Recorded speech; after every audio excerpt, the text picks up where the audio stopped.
अगर मेरे तिरंगे झंडे को पैरों में रोदा जाता है, अगर मेरे भारत माँ के तिरंगे झंडे पे अशोक चक्र के खंजर चलाया जाता है, तो खंजर मेरा भी सीने से निकलना चाहिए। ये मेरी चौड़ी छाती, इतनी गोलियां बम चलाना कि मेरे शरीर की नस भी ना बचे। तो एक कांग्रेसी वो कैसे मोदी भक्त बन गए? भगवान ने हमको नरेंद्र मोदी जी दिए। हम कहते हैं भगवान ने शायद हमें भेजा हुआ एक फरिश्ता भेजा है। अगर कभी गोली पहली चली, पहले 56 इंच की छाती का सीना पार करके फिर मेरे जवान की तरफ जाएगी, फिर भारत माता बहुत दूर है। अमृतपाल जैसा खालिस्तानी समर्थक जेल से बैठकर चुनाव लड़ता है और जीत जाता है। जब लाल किला पे तिरंगे झंडे का अपमान होता है और पाकिस्तान वाले कहते हैं खालिस्तान बन गया, हिंदुस्तान की राजधानी पे कब्जा कर लिया, तो मेरे सिख भाई की आवाज क्यों नहीं उठती? ये मेरा सवाल है। जो कहते हैं खालिस्तान चाहिए, इनके क्या मुंह से निकले? हमारे हिंदुस्तान के मामे लगते हैं। पीवी नरसिम्हा राव से चिढ़ क्या थी कांग्रेस को? उनको अपमानित इसलिए किया गया कि आपके टाइम पे बाबरी मस्जिद तोड़ी थी।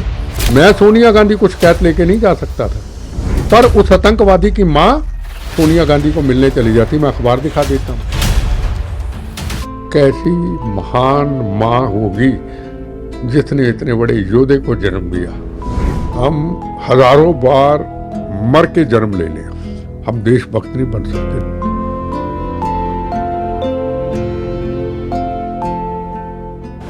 खालिस्तान न कभी बना था, न कभी बनेगा, न कभी बनने देंगे।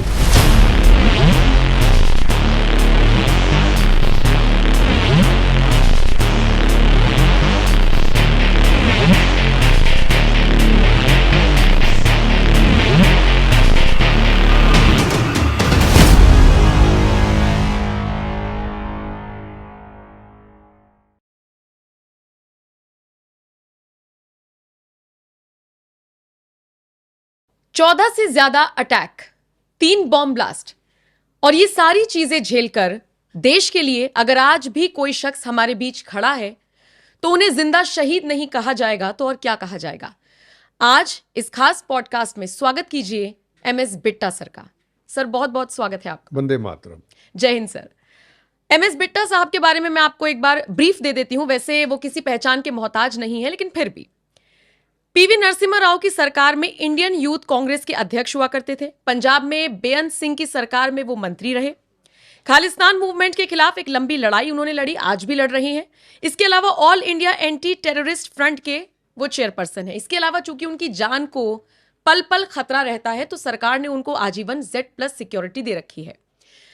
सर आज इस पॉडकास्ट में कई मुद्दों पर बात करेंगे, जिसमें टेररिज्म, खालिस्तान, इन सब चीजों पर, बेसिकली पंजाब क्या से क्या हो गया, इस पर हम चर्चा करेंगे।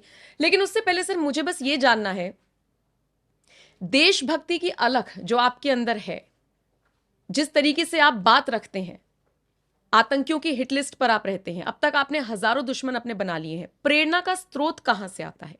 इतनी हिम्मत कहां से मिलती है? देखो, ये हिम्मत भगवान ही देता है। ये भारत माँ ही हिम्मत देती है। हम तो चलते फिरते बम हैं। हम जब जाएंगे पता नहीं कितने लोग चले जाएंगे। पहले जब बम ब्लास्ट हुए कितने लोग मेरे साथ चले गए, मेरे जवान चले गए, छोटे छोटे बच्चे शहीद हो गए। बचपन जो मेरा गुजरा है, क्योंकि मेरा जो परिवार था, मेरे ग्रैंडफादर के ब्रदर थे, वो फ्रीडम फाइटर थे। हमारा जहाँ घर है, घर के पास ही हरमंदिर साहब है, पवित्र स्थान, एक तरफ जलियांवाला बाग है। तो मैंने वहाँ का पूरा इतिहास, वो खूनी कहानियाँ अपने ग्रैंडफादर से सुन के, पढ़ के, उनके साथ शाम को वॉक करने के लिए वो जाते थे। मेरा हाथ पकड़ के ले जाते थे, मैं उंगल उनकी पकड़ के घूमता रहता था। एक दिन ग्रैंडफादर से पूछा कि ये दीवारों पे निशान किस चीज़ के हैं? तो मेरे ग्रैंडफादर ने बोला ये जनरल डायर की गोलियों के निशान हैं, जो हिंदू, मुसलमान, सिख, ईसाई इस देश को आज़ादी की मांग कर रहे थे। 13 अप्रैल को उनको बम्बों से, गोलियों से उड़ा दिया गया। ये वो निशान है। फिर उन्होंने मुझे किताब ला के दी जलियांवाला बाग जी की, शहीद आज़म भगत सिंह जी की, सुभाष चंद्र बोस, चंद्रशेखर आज़ाद। हम बच्चे थे, हमने जब इतिहास पढ़ा, 1 महीना, 1.5 महीना, 2 महीने लगे, पता चला कि ये देश, आज़ादी का मतलब क्या है, ये देश आज़ाद कैसे हुआ है, भारत माँ क्यों कहते हैं। तो फिर कुछ ही महीनों के बाद फिर मैंने उनका बाजू पकड़ के उसी जगह पे ले गया जहाँ गोलियों के निशान थे, और मिट्टी, लाल मिट्टी को, उसको कूट करके उनमें हाथ कसम ली, आज़ादी लेके दे दी, आज़ादी की रक्षा करूँगा। ये प्रेरणा मेरे ग्रैंडफादर के ब्रदर जिनको गोली लगी थी जनरल डायर की, उनसे मिली, और ये प्रेरणा मुझे जलियांवाला बाग से मिली। और उसके बाद फिर आज़ादी का तिरंगा झंडा लहराना शुरू किया स्कूल से, बचपन से। फिर आज़ादी का तिरंगा झंडा लहराते लहराते फिर भिंडरांवाला हरमंदिर साहब, पवित्र स्थान की मर्यादा को ख़राब करने के लिए जब चले गए, जब अंदर से कहा जाता था, गड़े से पर्चियाँ निकलती थी, शाम को मार दिया जाएगा, मारना है तो मार दिया जाएगा, देश के किसी भी कोने के अंदर। और उस वक्त बचपन के अंदर जब पहला आज़ादी का तिरंगा झंडा उनके टाइम पे लहराया, तो उन्होंने मेरे घर में बम फेंका, हमने बम्बों की परवाह नहीं की, उसकी कृपा से आज़ादी का तिरंगा झंडा लहराया, भारत माता की जय बोली, बोले सो निहाल बोला, और फिर वो जंग शुरू हो गई। तो ये प्रेरणा भगवान देता है, जलियांवाला बाग ने दी, मेरे ग्रैंडफादर ने, ब्रदर ने दी, उन शहीदों ने दी, फिर भगत सिंह ने दी, शहीद आज़म भगत सिंह कितनी छोटी उम्र में इतना बड़ा इतिहास बना गए, एक स्टूडेंट होकर इतना बड़ा इतिहास बना गए। 23 साल की उम्र में उन्होंने शहादत का जाम पिया। उनकी कहानियाँ सुनी कि जब शहीद आज़म भगत सिंह को 14 नंबर कोठरी में बंद कर दिया जाता है, जब पार्लियामेंट पे बम फेंका जाता है, उसके दोस्त उनके स्टूडेंट मिलने आते हैं, भगत सिंह जी आपकी शादी कब होगी, भगत सिंह हंसते कहते हैं, अगर इस भारत की गुलाम धरती के अंदर मेरी शादी होती है तो मेरी दुल्हन मेरी मौत होगी, जो शहीद हो चुके मेरे दोस्त वो मेरे बराती होंगे। तो उनकी कई ऐसी कहानियाँ थी भगत सिंह जी की, क्योंकि उनकी उम्र लंबी नहीं थी, तो हम ही उसी उम्र में थे। तो वहाँ से प्रेरणा मिलती गई कि आज लोग जात, धर्म, कास्ट, मज़हब, देश आज़ाद होने के बाद भी हम आज वहीं के वहीं खड़े हैं। और भगत सिंह जी की वो बात, आंखों को एक बार आंसू आ जाते हैं बोलते बोलते, कि भगत सिंह जी जब जेल में थे, जब उनको फांसी होनी थी, उससे कुछ समय पहले उनकी एक सेवा करने वाले थे जिनका नाम था शायद बोजा सिंह जी नाम था, उनकी सेवा करते थे, सफाई करते थे। तो उसको वो कहते थे बेबे माँ। तो वो कहते तुम मुझे बेबे माँ क्यों कहते हो? कहता एक वो माँ जिसने मुझे पाला, पोसा, बड़ा किया, मेरी सफाई की, एक तुम मेरी बेबे माँ हो, मेरी जेल के अंदर मेरी सेवा कर, मेरी माँ की माँ बाप की तरह हो। और उस वक्त भगत सिंह ने कहा मेरी एक ख्वाहिश है, मेरी पूरी कर दो। क्या है? कहता मैं आपके हाथों का खाना खाना चाहता हूँ। वो कहता मैं अपने हाथों का खाना आपको नहीं खिला सकता क्योंकि मैं छोटी जात का हूँ, तुम बड़ी जात के हो। भगत सिंह ने बड़ा कहा, वो नहीं माने। आखिर में जब फांसी का आखिरी वक्त आया तो कहता बोजा सिंह जी मेरी ये ख्वाहिश पूरी आखिरी कर दो। कि कहता मुझे अपने हाथों का खाना खिला दो। खाना खिलाया और बोजा सिंह जी रोए, कहना कैसी महान माँ होगी जिसने इतने बड़े योद्धे को जन्म दिया। वो कहानियाँ जब हम सुनते हैं, वो कहानियाँ सुनने के बाद देश आज़ाद हुए को कितना वर्ष हो गया। वो भी देश को आज़ादी लेके दी थी राजनीतिक लोगों ने, जो अंग्रेज़ों से राजनीति करते थे। हम तो अपनों से करते हैं। कितनी कुर्बानियों से भारत आज़ाद होने के बाद भी आज हम कहाँ खड़े हैं। तू हिंदू, तू मुसलमान, तू सिख, तू ईसाई, तू छोटी जात, तू बड़ी जात, तू मेरे गांव नहीं आ सकता, तेरी जात छोटी। तो भगत सिंह जी की वो कहानियां याद करता हूँ तो आंखों में आंसू आते हैं। और आपकी तुलना भी सर उन्हीं से होती है।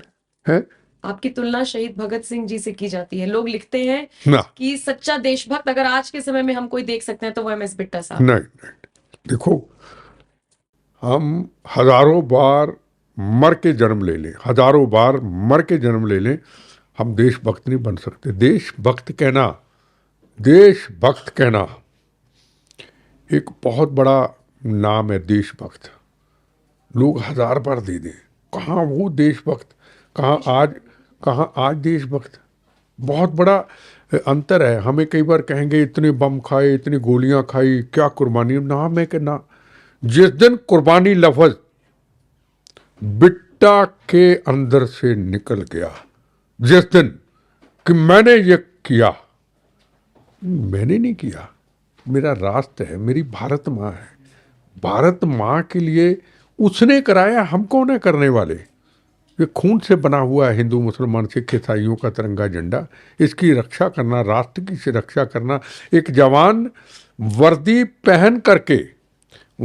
पहन करके मातृभूमि की सीमाओं की रक्षा करता है, अपनी माँ को, पत्नी को, बच्चों को, माँ बाप को छोड़ करके कड़क सर्दी के अंदर, कड़क गर्मी के अंदर राइफल पकड़ के भारत माँ की रक्षा करता है। तो हम तो कुछ नहीं, हम तो मिट्टी हैं उनके सामने। तो हमें कोई देशभक्त कहे, हम नहीं, हम है ही नहीं उस कैटेगरी के। हम तो इस भारत माँ की मिट्टी में रुलते फिरते इंसान हैं। हम खुश नसीब हैं कि हमारा जन्म इस भारत माता की, भारत माँ दुनिया के अंदर इतने देश किसी के आगे माँ नहीं, जो भारत माँ 35,000 करोड़ देवी देवताओं का देश, गुरुओं महाराज का देश, तपस्वियों का देश, ये भारत, उस पे हमारा जन्म हुआ। पर जन्म हुआ, इतना पवित्र स्थान, इतना सब कुछ, कहीं पॉलिटिशियनों ने इस देश को आज़ादी देके दी। कौन थे? सुभाष चंद्र बोस। सुभाष चंद्र बोस कौन थे? सुभाष चंद्र बोस वो थे जिन्होंने नारा दिया था, आप हमें खून दो, हम आपको आज़ादी लेके देंगे। आज़ाद हिंद फौज का गठन किया था, हिंदू मुसलमान सिख ईसाइयों की फौज का गठन किया था। वो कांग्रेस पार्टी के प्रेसिडेंट थे, सरदार पटेल कांग्रेस पार्टी के लीडर थे, वो पॉलिटिशियन थे।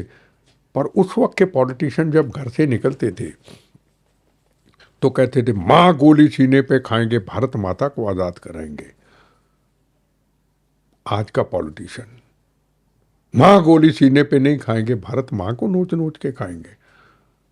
कहाँ भारत, वो भारत कहाँ आज भारत।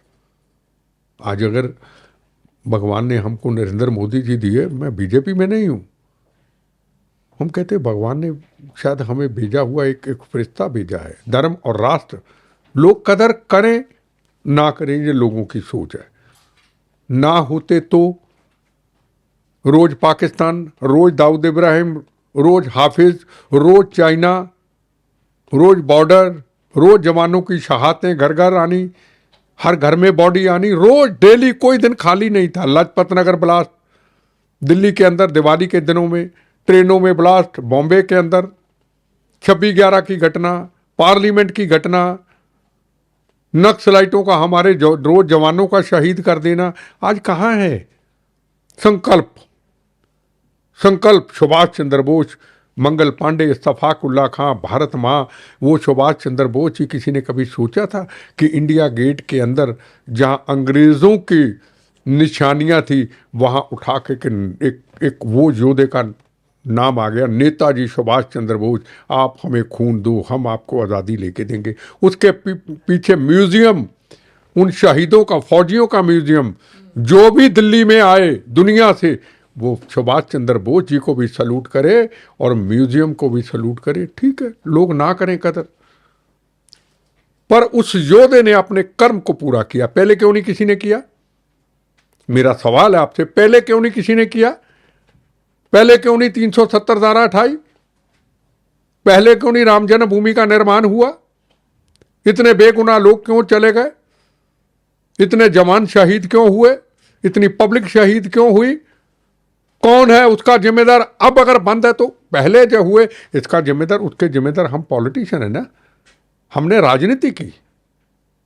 तो आपने सवाल जो किया, देशभक्ति से शुरुआत की, हम आगे चले गए। तो देशभक्त जो लोग मुझे कोई कहे तो उनका शुक्रिया, पर मैं ये कहूँगा, मैं तो बोनस की ज़िंदगी में मर चुका हूँ।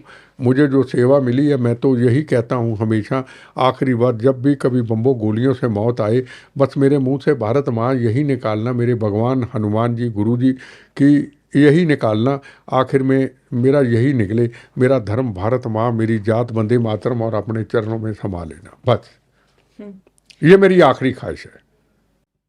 सर, आप कांग्रेस में हुआ करते थे और फिर मैंने कहीं पर सुना कि आपने कह दिया कि मैं मोदी भक्त हूं, और अभी भी आप मोदी की तारीफ कर रहे हैं। तो एक कांग्रेसी या पूर्व कांग्रेसी या वो विचारधारा जिसको लेकर आप चले थे, वो कैसे मोदी भक्त बन गया? ऐसा क्या दिखा? नहीं नहीं नहीं, कांग्रेस के लूप होल्स क्या रहे? देखो, नहीं, मैं कांग्रेसी अब भी हूँ, कांग्रेसी पहले भी था। ये जितने भी है ना, ये सब मेरे से जूनियर है। मैं पता कब से कांग्रेसी हूँ? 7 साल की उम्र। 7 साल की उम्र। उस वक्त कौन थे हिंदुस्तान के प्रधानमंत्री? पंडित जवाहरलाल नेहरू जी। सारे देखे मैंने, बच्चा था, कांग्रेस सेवा दल का मेंबर रहा। पर मैं कांग्रेस का सिपाही जो बना हूं, लाल खून से। कांग्रेस के दफ्तर के अंदर बम ब्लास्ट हुआ दिल्ली के अंदर, मैं लाल खून से कांग्रेस का मेंबर बना। मैं उस कांग्रेस का सिपाही हूं, मेंबर हूं, जिसके सुभाष चंद्र बोस जी कांग्रेस के प्रेसिडेंट थे। मैं उस कांग्रेस का सिपाही हूं जिसके सरदार पटेल जी होम मिनिस्टर थे। मैं उस कांग्रेस का सिपाही हूं जिसके बाबा साहब अंबेडकर जी थे। मैं उस कांग्रेस का सिपाही हूं जिसके लाल बहादुर शास्त्री जी, जिनका खद्दर का कुर्ता भी पीएम होते हुए फटा हुआ होता था, मैं उस कांग्रेस का सिपाही हूं। मैंने अपनी विचारधारा को नहीं बदला। इन्होंने कुर्सी सत्ता से दोस्ती कर ली, मैंने मौत से दोस्ती कर ली। इतना फर्क है कांग्रेस का। हूं कांग्रेसी, मेरी मौत से दोस्ती हो गई। जो सुभाष चंद्र बोस जी की कांग्रेस की, इनकी कुर्सी सत्ता से दोस्ती हो गई। इतना फर्क है बस। यह कांग्रेसी हूं। और दूसरी बात, मैं आपसे सवाल पूछता हूं। आपने मुझे कहा मोदी भक्त। मोदी जी कौन है? मैं आपसे सवाल, कौन है मोदी जी? प्रधानमंत्री। प्रधानमंत्री। आप प्रधानमंत्री कहते, मैं उनको चौकीदार कहता हूं। है प्रधानमंत्री। चौकीदार इसलिए मैं मानता हूं, जो उन्होंने नारा दिया वो सच निकला। जो इंसान दिवाली के दिनों के अंदर, नए साल के अंदर, सीमाओं में कड़क सर्दी में जवानों के बीच में रहते हैं, ना उनका कोई बच्चा है, माता जी उनके चले गए दुनिया से, माता जी भी अगर दुनिया से उनके गए, उन्होंने कहा मेरे कोई वीआईपी कल्चर नहीं होगा, आया, संस्कार किए और बंगाल की अपने अपने कर्म में निकल गए। रैली नहीं, अपने कर्म में चले गए। तो जो इंसान अपना टाइम पूरा इस राष्ट्र को निछावर करे, और एक तरफ पाकिस्तान, एक तरफ चाइना देख रहा कि हिंदुस्तान के प्रधानमंत्री मोदी जी खड़े हैं, और उनको यह इशारा करे, अगर कभी गोली पहली चली, पहले 56 इंच की छाती का सीना पार करके फिर मेरे जवान की तरफ जाएगी, फिर भारत माता बहुत दूर है। तो मैं क्या नवाज शरीफ की तारीफ करूं? मुझे मुल्क से प्यार है। अभी आपने कहा आप देशभक्त, मैं नहीं मानता। अगर मुझे अपने मुल्क से प्यार है, अगर मुझे भारत माँ से प्यार है, और जो मेरे भारत माता की आज़ादी की रक्षा करते हैं, जो हिंदुस्तान के अंदर इस धर्म की रक्षा करते हैं, जो हमारे कण कण के अंदर देशभक्ति डालने की कोशिश करते हैं नई जनरेशन के अंदर, जो हिंदुस्तान की फॉरेन पॉलिसी को मजबूत करते हैं, जो दुनिया के अंदर इस भारत माँ के नाम को ऊंचा करते हैं। आज भारत माँ के नाम के साथ अगर को कहता है अरे वो मोदी, क्योंकि उन्होंने मेहनत की। जो यूक्रेन और रशिया की लड़ाई के अंदर जब पाकिस्तान के बच्चे फंसे होते हैं, उस लड़ाई के अंदर तिरंगा झंडा हाथ में होता है, बच्चों को छोड़ दिया जाता है, उनकी जिंदगियां बच जाती हैं, और पाकिस्तान के माँ बाप कहते हैं अगर हिंदुस्तान का तिरंगा झंडा उनके हाथ में ना होता तो हमारे बच्चे जिंदा ना लौटते। तो कौन? नरेंद्र मोदी ने नाम बनाया भाई।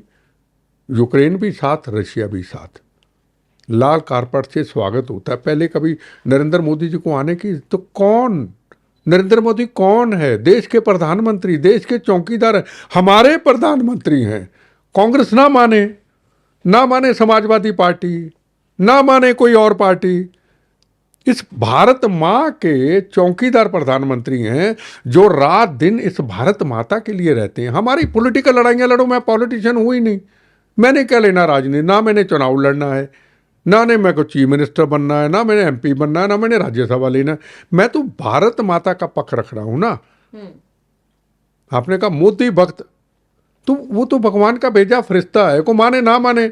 आप जब देखिए, मैं आज पेपर नहीं लेके आया, मैं भेज दूंगा किसी के हाथ में, उसको जरूर चलाइएगा। जब नरेंद्र मोदी जी ने पहले दिन पहली बार राष्ट्रपति भवन में शपथ लेनी थी, अक्षय कुमार फिल्म इंडस्ट्री के जो बड़े बड़े हीरो हैं वो मेरे साथ थे, उनको पिक्चर का कोई कार्यक्रम था, उसमें मैं था।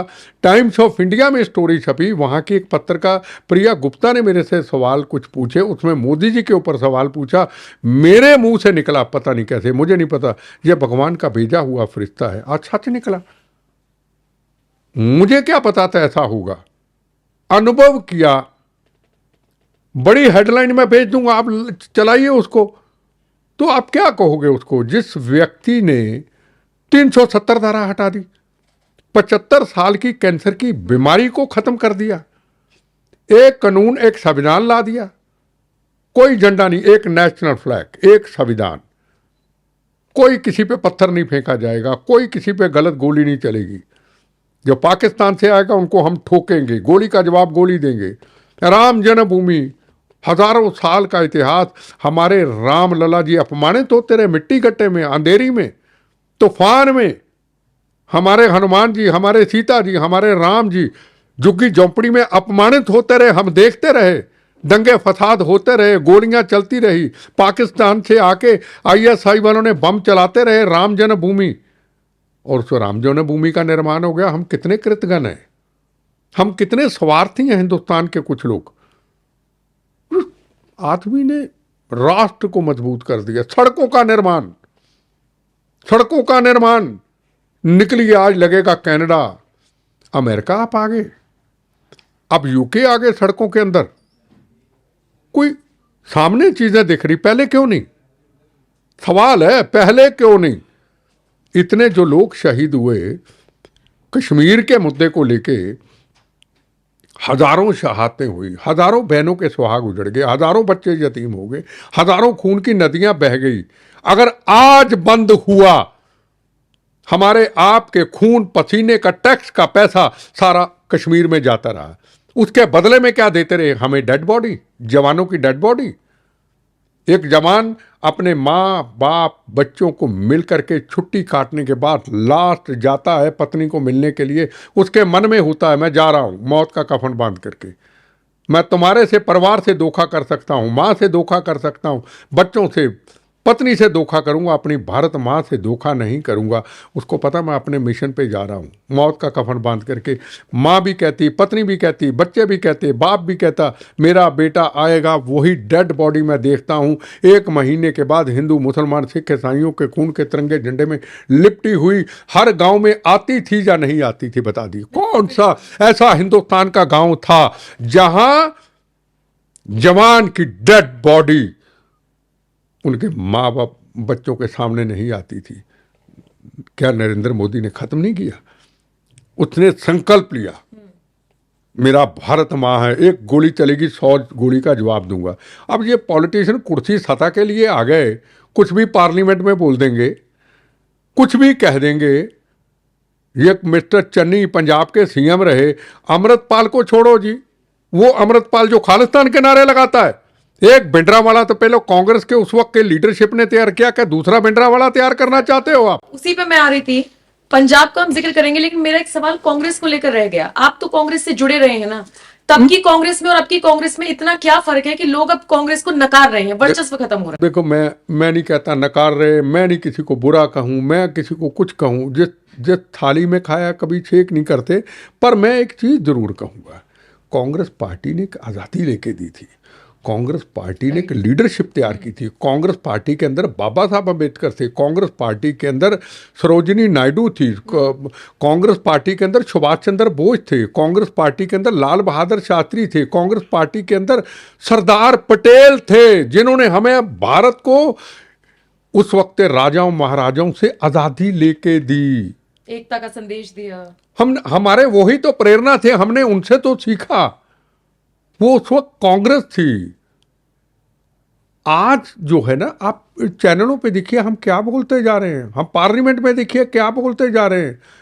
हम कांग्रेस के मेंबर खून से बने। जब पंजाब में आतंकवाद था, पंजाब में खून बहता था, तो हम हिंदू मुसलमान सिख ईसाइयों के तिरंगे झंडे लेके अपने नौजवानों के साथ सड़कों पे निकलते, गांव खाली से निकलते थे लोगों को जगाने के लिए। भारत माँ के चार सिपाही, हिंदू मुसलमान सिख ईसाई, भारत एक धर्म अनेक, एकता ही शक्ति है। गोलियां सीने पे खाते थे।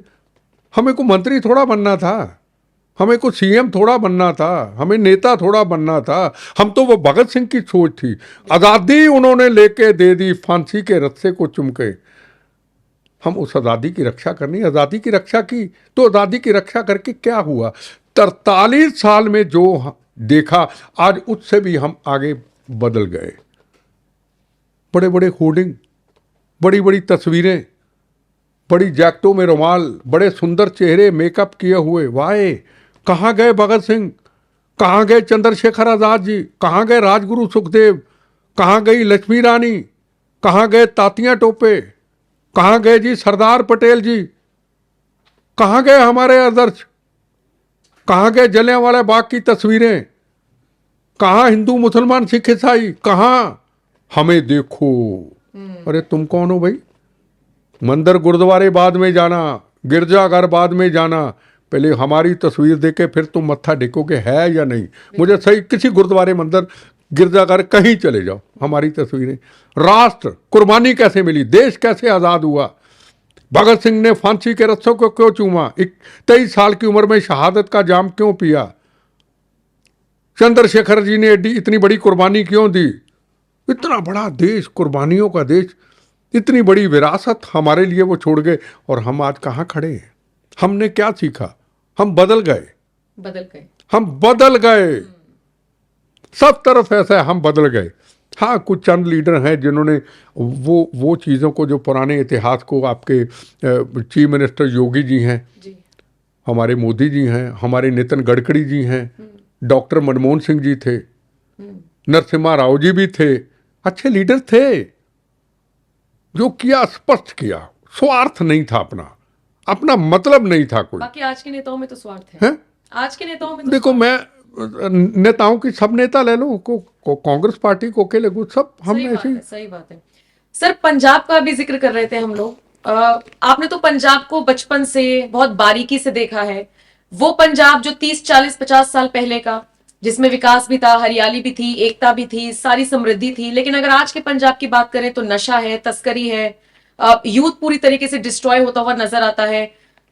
कैसे देख रहे हैं? बाकी खालिस्तान, आप समझ ही सकते हैं कि सिख जो सम्मानित पगड़ी है उस पर अब सर सवाल उठने लगे हैं। अमृतपाल जैसा खालिस्तानी समर्थक जेल से बैठकर चुनाव लड़ता है और जीत जाता है। ये कितनी शर्म की बात। देखो, ये जो आपने सवाल किया, ये सवाल आपका नहीं है कि हमारी पगड़ी पे सवाल उठने लगे हैं। ये सवाल आपका नहीं है। ये सवाल आम समाज जो नहीं बोलता, जब वो हिंदू मुसलमान सिख ईसाइयों के खून के तिरंगे झंडे को पैरों में रुलते हुए, उसका फुटबॉल बनाते हुए कनाडा, अमेरिका, यूके एम्बेसी के ऊपर जब मंदिरों पे हमले देखता है, जब भारत माता को तोड़ने की बात होती है, भारत माता के टुकड़े टुकड़े करने की बात होती है, हिंदुस्तान से पंजाब को अलग करने की बात होती है, जब सिंधु बॉर्डर के अंदर किसान आंदोलन के टाइम के ऊपर, सिद्धू बॉर्डर के मंदिर के वहाँ पे बॉर्डर पे टुकड़े टुकड़े कर दिए जाते हैं किसी व्यक्ति के कृपानों से, जब यह कहा जाता है कि पहले इंदिरा गांधी नरेंद्र मोदी जी को मार देंगे, अमित शाह को मार देंगे, जब शंभू बॉर्डर के अंदर अभी जहाँ आंदोलन है वहाँ भी यही आवाज़ उठती है कि पाकिस्तान का बॉर्डर खुल जाए, हम तो दिल्ली में कब्जा कर लेंगे, जब 26 जनवरी को किसान आंदोलन के अंदर तिरंगे झंडे के लाल किला पे अपमान होके देखता है, तो वो व्यक्ति सोचता है कि सिख कौम तो मानवता की रक्षा के लिए बनी थी। सिख कौम तो, कौम के गुरुओं ने तो बड़ी कुर्बानी, शहादतें दी थी। और कभी माँ कहती थी किसी दूसरे धर्म या हिंदू धर्म की, मेरे 2 बेटे होंगे, एक मेरा बेटा हिंदू व एक सिख बनेगा। और ट्रेन के अंदर जब माँ बैठी होती थी, उसकी बेटी होती थी, 200-400 की भीड़ होती थी, एक सरदार होता कि ना मेरा सरदार भाई आ गया, मुझे फिक्र नहीं। तो ये डर का माहौल इन्होंने कैसे बना दिया? खौफ का माहौल एक अपना हो गया ना। ये क्यों? ये क्या कारण? जब तिरंगे झंडे को पैरों में रोदा जाता है, कोई सरदार साहब की आवाज नहीं उठती। सर मैंने देखा वो वीडियो, छोटे छोटे बच्चे पगड़ी पहन रखी है और हाँ, ठीक है ना। मतलब जब लाल किला पे तिरंगे झंडे का अपमान होता है और पाकिस्तान वाले कहते हैं खालिस्तान बन गया, हिंदुस्तान की राजधानी पे कब्जा कर लिया, तो मेरे सिख भाई की आवाज क्यों नहीं उठती? ये मेरा सवाल है। किसान हो, व्यापारी हो, जवान भी हो, सबसे पहले भारत माँ, सबसे पहले तिरंगा झंडा जिसकी रक्षा कर रही है। ऐसे नहीं होता कि आप तिरंगे झंडे का अपमानित होता हो। जिस तिरंगे झंडे में हमारे शहीदों की खून से बना हुआ तिरंगा झंडा, बॉडी लिपटी हुई आती है जवान की, उस तिरंगे झंडे को अपमानित होते हुए हम सिख समाज देखेंगे? फिर क्या कहते, सारे तो ऐसे नहीं। यही है ना, सारे तो ऐसे नहीं। चुप रहना भी गुनाह है। सोशल मीडिया का युग है, चुप रहना भी गुनाह है। मैं अगर चुप रहता हूं, मैं देश का गद्दार हूं, मैं कौम का भी गद्दार हूं, मैं भारत माता का भी गद्दार हूं। अगर मेरे तिरंगे झंडे को पैरों में रोदा जाता है, अगर मेरे भारत मां के तिरंगे झंडे पे अशोक चक्र के खंजर चलाया जाता है, तो खंजर मेरा भी सीने से निकलना चाहिए। वो गर्मी चाहिए। हिंदू बोलेगा तो फिरका परस्त है, हिंदू बोलेगा तो हिंदू है, हिंदू बोलेगा तो नफरत फैलाने वाला, हिंदू बोले तो आरएसएस, हिंदू बोले तो बीजेपी। तो मेरा सरदार भाई क्यों ना बोले? मेरे 2-4 बोलने से क्या होगा? मेरा सवाल है, सवाल है मेरा, प्रश्न और सवाल है मेरा। हमारे गुरुओं ने किया गुरुओं ने, तुम कौन हो कहने वाले? दुनिया कहती है। सिख कौम के आगे तो दुनिया नमस्तक होती है। हरमंदर साहब इतिहास है। हिंदू मुसलमान सिख ईसाई रोज जाता है, 4 दरवाजे हिंदू मुसलमान सिख रोज जाता है। कितना लंबा इतिहास होगा हमारे सिख धर्म का? 600 साल, 650 साल, 500 साल हो सकता है। क्षमा करिए अगर मेरे से कोई गलती हो जाए। पर इस इतिहास में, जिनका इतिहास 110 करोड़ हिंदू धर्म की आबादी, जिनका इतिहास हजारों साल पुराना, लाखों सारों साल पुराना, 1 करोड़, 1000 करोड़, 35,000 करोड़, कितना देवी देवताओं का देश सिर झुकाता है वहां पे, और हम रोज उनको गाली देते हैं। गाली देना ही होता है ये। जब मंदिर पे हमला होता है कनाडा के अंदर, हनुमान जी के मंदिर पे होता है, तो मेरा सिख भाई कोई नहीं बोलता, ये गाली होती है। जो चुप रहता है ना, इसका मतलब वो भी उनके साथ है। इसीलिए तो सवाल उठते हैं कि एक ही तो तबका है ना जो खालिस्तान का समर्थन कर रहा है, बाकी सारे तो हिंदुस्तानी है ना, वो क्यों नहीं बोलते? नहीं तो फिर आप बोलते हैं लेकिन सब नहीं बोलते। तो मैं तो भारतीय हूं ना, मैं सरदार हूं ही बाद में। पहले मैं क्या कहा ना, जब मेरा आखिरी समय कभी बम्बो गोलियों से आएगा, मेरे अंदर से भगवान की कृपा है, मुझे आवाज निकलेगी। मेरा धर्म भारत माँ, मेरी जात वंदे मातरम, उसके चरणों में चले जाऊंगा मैं। खत्म कहानी। मेरा धर्म भारत माँ, मेरी जात वंदे मातरम। ये 2 लफ्ज कहने में तकलीफ है क्या? हमें खालिस्तान नहीं चाहते। हमारे गुरुओं का देश, हमारे गुरु साहबानों ने अमेरिका, कनाडा के अंदर, यूके के अंदर उनका जन्म नहीं हुआ था। सही बात। इस भारत के अंदर ही गुरु साहबानों का जन्म हुआ, तप किए, जप किए, मजलूमों की रक्षा के लिए कुर्बानी, शहादत हमारे गुरु साहबानों ने दी। यही आखिरी समय उनका हुआ। तो यही भारत है ना, यही भारत से ये नफरत करते हैं। मैं तो अलग किस्म का इंसान हूं। लेकिन सर अगर मैं आपसे समझना चाहूं कि खालिस्तान की मांग उठती क्यों है क्या खालिस्तान, और ये क्या कर लेंगे? ये फिर 1984 वाले दंगों को रिपीट करने वाली साजिश नहीं है? मेरी एक चीज, मेरा सवाल पूछता हूं। पहली बात तो ये कि 84 के दंगे हुए क्यों?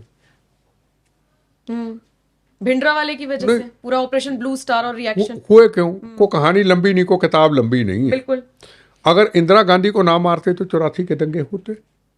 मेरी सवाल का जवाब दे दो, होते?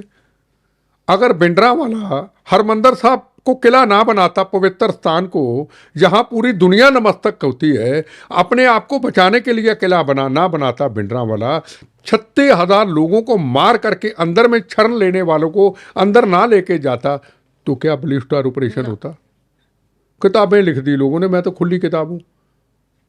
पवित्र स्थान, बंदूक का क्या काम? पवित्र स्थान, अभी सुखबीर बादल पे हमला हुआ, पवित्र स्थान, गोली का क्या काम? जिसने गोली मारी उसको योद्धा बना दिया, बच गए उसकी किस्मत, उसको योद्धा बना दिया। उसी स्थान को इन्होंने बंकर बना दिए। तो अपमान किसने किया? सरकार को किसने मौका दिया पंजाब के अंदर? भिंडरांवाले ने।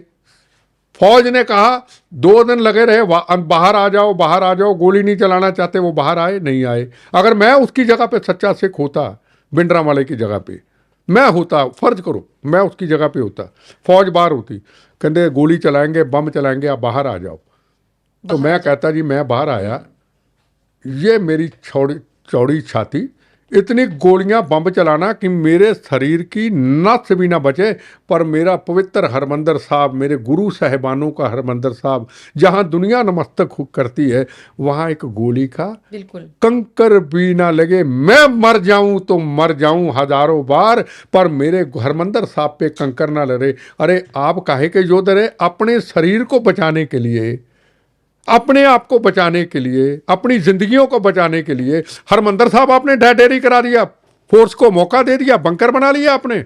वाह भाई वाह। और उसके बाद कहते योद्धा, अरे किला बनाने के लिए आपको किसने बोला?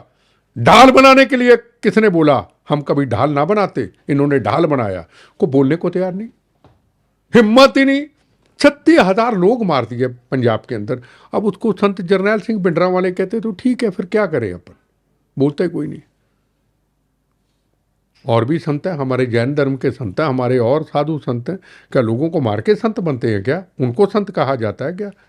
गलत होते, गलत अलग हो जाते, पर सामने इतिहास है, लोग बोलने को तैयार नहीं।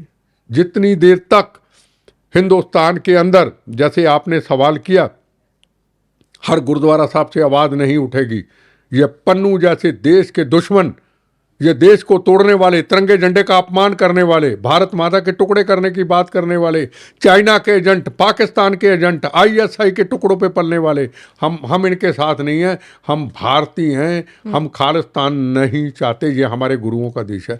3 चीज़ें कहने में तकलीफ है क्या? 3 चीज़ें, हम भारतीय हैं, ये हमारे गुरु साहिबानों का देश है, हम खालिस्तान नहीं चाहते, पाकिस्तान के टुकड़े पे पलने वाले पन्नू जैसे लोगों के साथ हमारा कोई नाता नहीं। अब पन्नू जैसे लोग जो कनाडा में तिरंगे झंडे का अपमान करते हैं, जो कहते हैं खालिस्तान चाहिए, इनके क्या मुंह से निकल, हमारे हिंदुस्तान के मामे लगते हैं? पंजाबी में निकल के आप हमारे रिश्तेदार लगते हैं? तुम बैठे वहां खालिस्तान की बातें करते हो, आओ खालिस्तान की बात हिंदुस्तान में आके करो ना। हिंदुस्तान में खालिस्तान की बात कोई नहीं करता, चुप रहते हैं बस। ये जब बोलेंगे ना कि हम खालिस्तान नहीं चाहते, हिंदुस्तान के मेरे सिख भाई, अब लगेंगी तो इनको मिर्चें, कईयों को तकलीफें होंगी। बिट्टा क्या बोल रहा? अरे सच बोलता हूँ, भारतीय हूँ। हमारी पगड़ी का रोज, जैसे आपने कहा कि हमारे पगड़ी पे आप दाग लगने शुरू हो गए, तो मैं तो बोलूँगा, मैं उनको बताऊंगा कि तुम्हारी क्या गलती है। चंद लोगों, तुम्हारी चुप रहने से ही आज हमारी पगड़ी पे दाग लग रहे हैं। तुम क्यों चुप हो? खुल करके सामने आओ। सिखों के साथ कोई ज्यादती नहीं हो रही, यह बिल्कुल कहना गलत है। और मोदी जी ने कभी सिखों के साथ ज्यादती वाली बात, हिंदू सिख एक 9 मास का रिश्ता है, हिंदू सिख रोटी बेटी का रिश्ता है। वो नहीं किसी पगड़ी पहनते किसी की, वो नहीं किसी टोपी पहनते, वो हरमंदिर साहब में फक्र से जाते हैं, पगड़ी दस्तार पहन के लंगर बरताते हैं, हाथ जोड़ते हैं, सिर झुकाते हैं, फोटो पॉलिटिक्स नहीं करते हैं, ड्रामा नहीं करते हैं, दिल से सिख कौम का मान सम्मान करते हैं। अब आपके चंद लोगों का काम ही उनको गाली देना, हम तुमको मार देंगे, तो वो क्या करे? रोज किसान आंदोलन, रोज धमकियां, तुम फला, मतलब क्या क्या मजाक हो रहा है? किसान आंदोलन में यूपी के क्यों नहीं, किसान आंदोलन हरियाणा में क्यों नहीं, किसान आंदोलन कर्नाटका क्यों नहीं, किसान आंदोलन बिहार में क्यों नहीं? पूछना चाहता हूँ, किसान आंदोलन महाराष्ट्र में क्यों नहीं? यही किसान आंदोलन क्यों? बस हम तो असी तो सरदार हाँ, असी तो ऐ कर देंगे, बस असी तो मार देने, असी तो गोलियां ना उड़ा देने, बस असी तो बंबों से उड़ा देते हैं जी। अच्छा तो इंदिरा गांधी मारे, क्या बातें कर रहे हो, कौन से जमाने की बात कर रहे हो भैया। फिर कहते जी 84 के दंगे हो गए, आपने बात कही 84 के दंगे की कोई बात ही नहीं, पर आप हरकतें ऐसी करते हो। बिल्कुल। नहीं, और दूसरी बात, अगर खालिस्तान की जिस तरीके से मांग हो रही है, एक बात उसका जवाब मेरे से ले लो, ये बम्बों से टूटा हुआ 14 बार हमलों से मेरा शरीर है, मेरे शरीर में लोहा है। मेरी बात याद रखना, सबको बताना चाहता हूँ, कई 100 बार हमले किए जो रिकॉर्ड में नहीं है, ठीक है ना। मेरे घरों के घर उड़ाने की कोशिश की इन्होंने, कोई बात नहीं, ये मेरे खून से निकली हुई आवाज़ है। खालिस्तान न कभी बना था, न कभी बनेगा, न कभी बनने देंगे। बनेगा तो गंदी हनेरी की तरह बिट्टे की लाशों पे बिट्टे के जख्मी शरीर से निकल जाएगा। राष्ट्र प्रथम था, राष्ट्र प्रथम है, राष्ट्र प्रथम रहेगा। और दूसरी बात मैं आपको उसका भी जवाब देता हूँ, आज हिंदुस्तान में पूरा सिख समाज पूरी दुनिया में राज करता है। बिल्कुल। उनकी ट्रांसपोर्ट है, उनके कारोबार है, जितना व्यापार, जितना धर्म, सिख धर्म पवित्र पंजाब से बाहर है वो कहीं है ही नहीं। गुरुद्वारे जितनी पवित्रता पंजाब के बाहर सिखों ने रखी है वो कहीं है ही नहीं। अपने खून पसीने की और वहां सबसे ज्यादा दूसरे धर्मों के लोग जाते हैं, ठीक है ना। सवाल मेरा आपको कहने का ये कि सिख समाज जो है वो खुल के क्यों ना बोले, जो सिख कौम का अपमान करते खुल के क्यों ना उनके खिलाफ बोले। जब वो खुल के नहीं बोलता, चुप रहते हैं, तो फिर हमारे से सवाल उठते हैं। गुरुद्वारा साहब हमारे इतने पवित्र हैं पूरे हिंदुस्तान के अंदर, बस सब जगह पे जाने का मुझे मौका मिलता है। एक ही बात पे कमी रह जाती कि जब भी कोई पूरे देश दुनिया के अंदर हमारे भारत के खिलाफ कोई साजिश पगड़ी पहन करके कोई रचता है तो गड़बड़ हो जाती है। अब मैं छोटी सी बात का सवाल क्या, मैं अपनी अनुभव की छोटी सी कहानी बताता हूँ। 2 महीने की मैं अमृतसर में कहीं जा रहा था, मेरा शहर अमृतसर है। मैं एक कोई दुकान थी, पगड़ी हाउस था जहाँ पगड़ियाँ मिलती, मेरे पुराने दोस्त थे, मैं कहा चलो 2 मिनट उनके चाय पीते हैं, मैं पगड़ी भी ले लूँगा। बाहर आया तो एक सरदार साहब थे, उन्होंने बड़ी सुंदर दस्तार गोल पहनी हुई थी, पुरानी दस्तारें वो थी, दाढ़ी भी खुली थी, सुंदर दाढ़ी थी। तो मैं बाहर निकल के गाड़ी में बैठ गया, तो मेरा पीए कहने लगा इसने को बड़ा बुरा कमेंट किया है मुझे, मैंने सुना नहीं। मैं कहा मैं पूछता हूँ भाई, मैं तुमको कुछ कहा ही नहीं, मैं तो जा रहा हूँ, मेरी सुरक्षा खड़ी। मैंने कहा सरदार साहब मैंने आपको कुछ कहा? कहता नहीं। आपने मेरे बारे में ऐसा कहा? कहता नहीं। मैं कहा इसको पूछो कहा। कहने लगा इतनी सुरक्षा क्यों है? मैं कहा तुमको क्या तकलीफ है, शरीर पे बम खाए सरकार ने दी है ना। मैं कहा कितनी सुंदर तेरे पे दस्तार है, कितनी सुंदर तेरी दाढ़ी है, अंदर तेरे गंद भरा हुआ है, ना मैंने तुमको कुछ कहा। रास्ते में आते जाते तू कौन मैं खाम खा, ये तो हमारी सोच हो गई। हमारे जो पहरावे हैं इतने पवित्र है ना, खुली दाढ़ी, सुंदर पगड़ी, गोल वाली पगड़ी, लोग कहते संत है महात्मा, पर जब आप वो पहन करके खालिस्तान के नारे लगाते हैं और उनका तुम विरोध नहीं करते हैं तो उसमें फिर बिट्टे जैसा आदमी भी गुनाहगार हो जाता है। ये बहुत बड़े सवाल प्रश्न है, इनको एक ही जवाब है। जिस दिन हिंदुस्तान के सिख समाज, पूरी दुनिया का सिख समाज इकट्ठे होकर कहेगा ये हमारी कौम को बदनाम करते हैं, मालूम है ये मारेंगे, ये सिख समाज के जिम्मेदार लोगों को मारेंगे, बोलने वालों को मारेंगे, हमें मरना होगा। हमने गुरु महाराज की सिख कौम की इज्जत के लिए, उनकी शान की रक्षा के लिए, जिन्होंने मानवता की रक्षा के लिए अपने बच्चों को निछावर कर दिया। अब पिछले दिनों में उनका दिन था छोटे साहिबजादों का, हमने उस सिख कौम को बदनाम नहीं होने देना है। इसके लिए भी हमें कुर्बानी देनी होगी और अपनों की गोलियां खानी होगी, अपनों के बम खाने होंगे जैसे मैंने खाए। मैंने किसी को मारा थोड़ा है, कोई को कह रहे बिट्टे ने, मैं तो एक मानवता की रक्षा करते हुए, गुरु गोविंद सिंह महाराज की सोच की रक्षा करते हुए हमने तो मजलूमों की रक्षा की। लोगों को मारते थे हम, 100 बोतल खून की निकाल के रखते थे अपने ब्लड बैंक के अंदर। हमें पता था ये मारेंगे, जो जख्मी होते थे उनको खून देते थे। मैंने पता नहीं कई 100 बार खून दिया अपने से, मैंने किसी को मारा थोड़ा है। अगर ये मैंने कर्म बुरा किया है तो मुझे हजारों बार मार दो, मुझे लाखों बार मार दो, आप मुझे बम्बों से उड़ा दो। आपको किसने इजाजत दी कि आप मानवता को मारोगे, आप कत्लेआम करोगे, आप रोज धमकियां दोगे, हम बम्बों से तुमको उड़ा देंगे, हम तलवानी बन गए क्या? अभी भी धमकियां मिलती है ना आपको? तो वो तो छोड़ो ना, इनकी धमकियों की क्या परवाह, हम तो बोनस पे, हम तो मर चुके। हम तो जब इस दुनिया से जाएंगे हम बहुत कुछ दे के जाएंगे युवा पीढ़ी को, हम जीते जी नहीं दे जाएंगे। हम जब दुनिया से जाएंगे नई जनरेशन को बहुत कुछ दे के जाएंगे कि राष्ट्र राष्ट्र प्रथम, देश पहले। इनकी करतूतों का पर्दावाश हमारे जाने के बाद होगा। हमने तो साफ कह दिया भाई, जब भी हम कभी इस दुनिया से जाएं, हमारा हमारा संस्कार पंजाब की धरती पे मत करना। आपने जीते जी भी गाली देनी है, आपने मरने के बाद भी गाली देनी है, क्योंकि हमने गुरु साहबानों की सोच के ऊपर मानवता की रक्षा के लिए अपना कर्म किया है। हमें सौराष्ट्र, गुजरात की धरती, जहाँ जैन धर्म का स्थान है, जहाँ भगवान आदिनाथ जी का स्थान है, जहाँ संतों की धरती, हमें वहाँ ले जाना। हमारी बॉडी खून से लथपथ पड़ी हो, आसपास इतना लिख देना, जीना जियो और जीने दो, और इन बदमाशों की, खालिस्तानियों की, बेगुनाहों की करतूतों की तस्वीरें पूरी तैयार कर रखी, वो लगा देना। लोग आके देखें शमशान घाट में। हम नहीं चाहेंगे कि हमारा संस्कार हो। जिस हरमंदर साहब के अंदर सुखबीर बादल, जिसने क्षमा मांग ली, जिसको सजा हुई, जिसने सजा पूरी की, जो डिप्टी सीएम रहा, जिसका बाप सीएम रहा है, जिसने राजनीति में रहे, चलो जो भी उसने कुछ सेवा तो की, अगर उसके गलती मान ली उन्होंने, आपने अकाल तख्त सुप्रीम में उन्होंने सजा दे दी, और आप हरमंदर साहब में उनके ऊपर गोलियां चलाते हो, और गोलियां चलाने वाले को सबको कहते हो योद्धा। पंजाब का, सिख कौम का महान योद्धा रहे, एक व्यक्ति को, जिम्मेदार व्यक्ति को गोली मार रहे हो आप। तो आपने मेरे साथ भी तो ऐसा ही करना है। तो मैं अपना हिसाब पहले ही कर लूं? मैं तुम्हारे पंजाब में आके गाली क्यों सुनूं? मैं जाऊं आदिनाथ, जैन धर्म की वो स्थान, सौराष्ट्र, गुजरात की धरती। लोग सवाल पूछेंगे, उठेंगे सवाल, बिट्टे ने ये धरती क्यों चुनी? उसका कारण होगा, तस्वीरें दिखाई जाएंगी कि इन्होंने गुरु महाराज की पवित्र धरती को लहू लुहान किया था।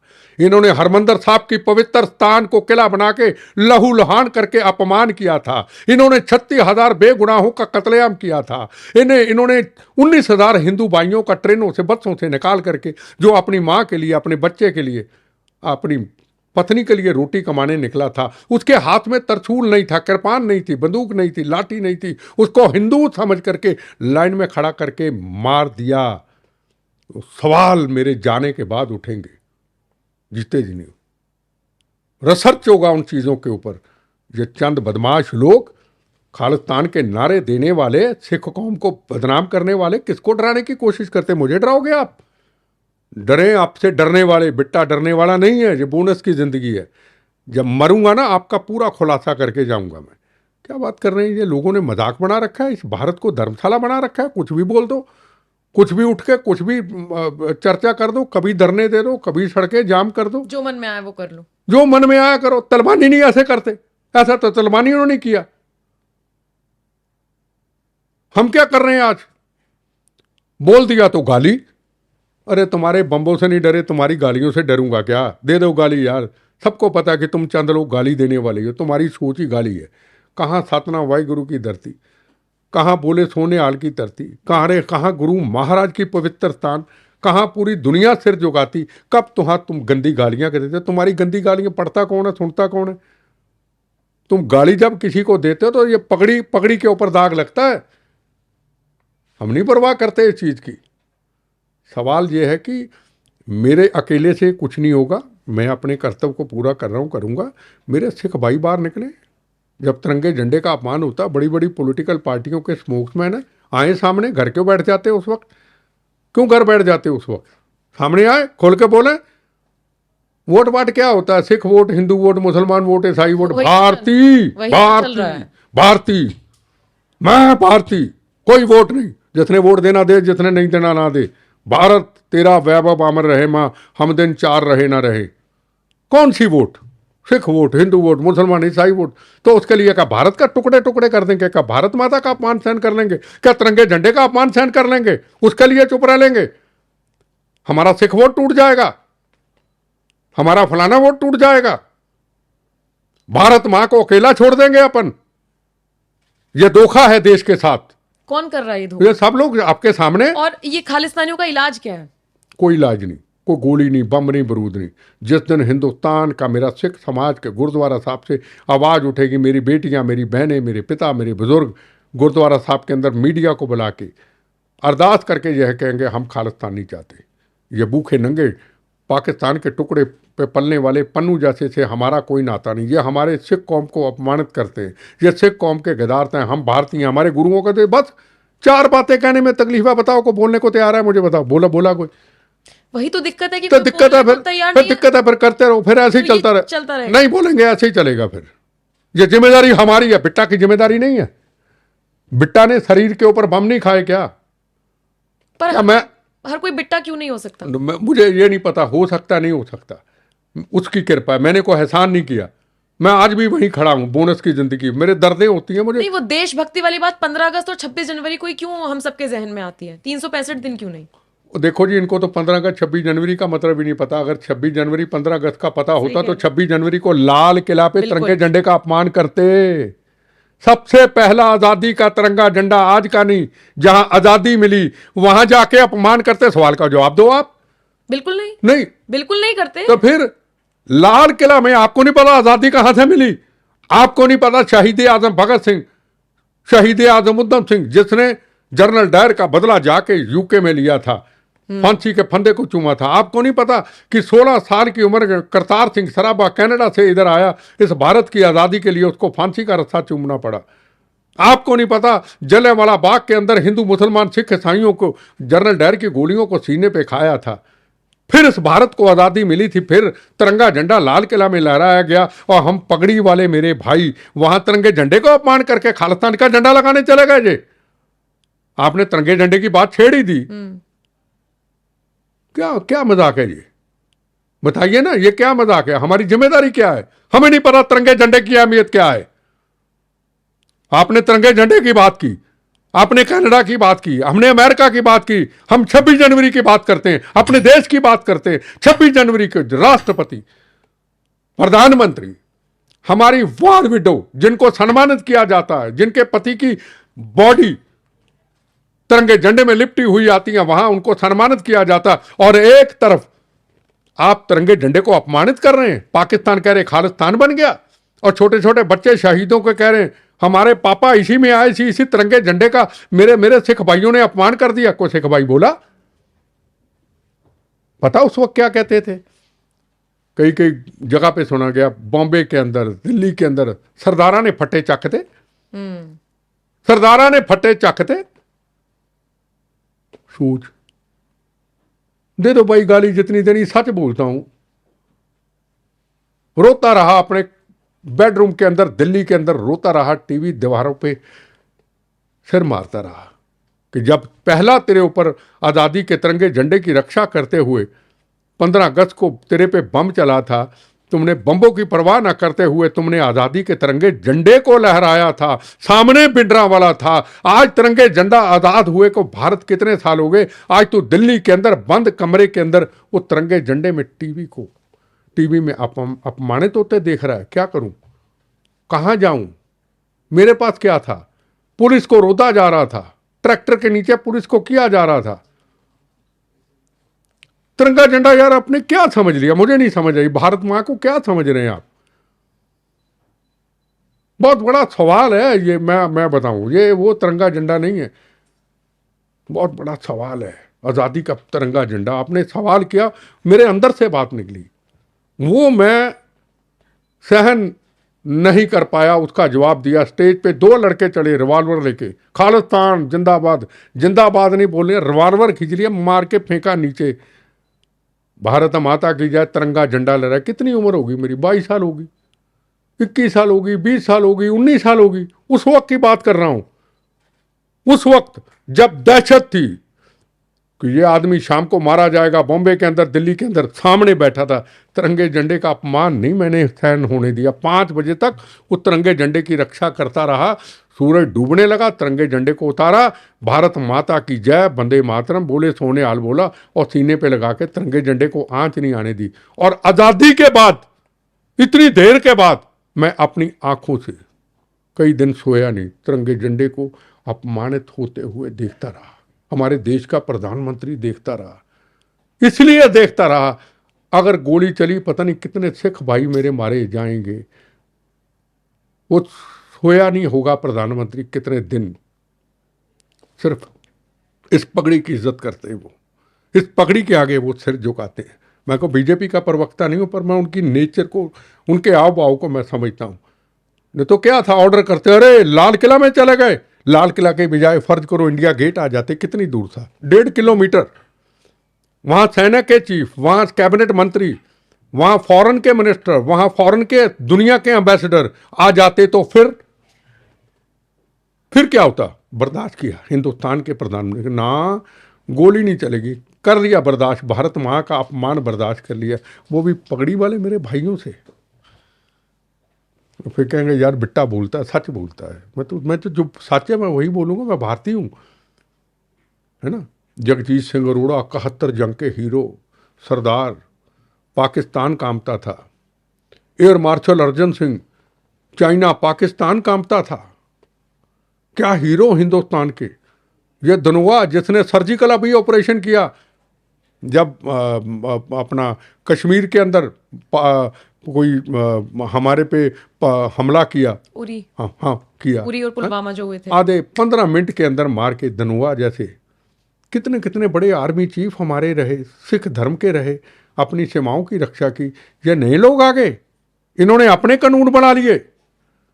एक ही कानून, हाथी मार देने आ, हम बम्बों से उड़ा देंगे। उड़ा दो यार, कितने उड़ाना, और की क्या कितने मारोगे यार। भारत माँ को थोड़ा अकेला छोड़ देंगे, भारत माँ के साथ धोखा थोड़ा कर देंगे।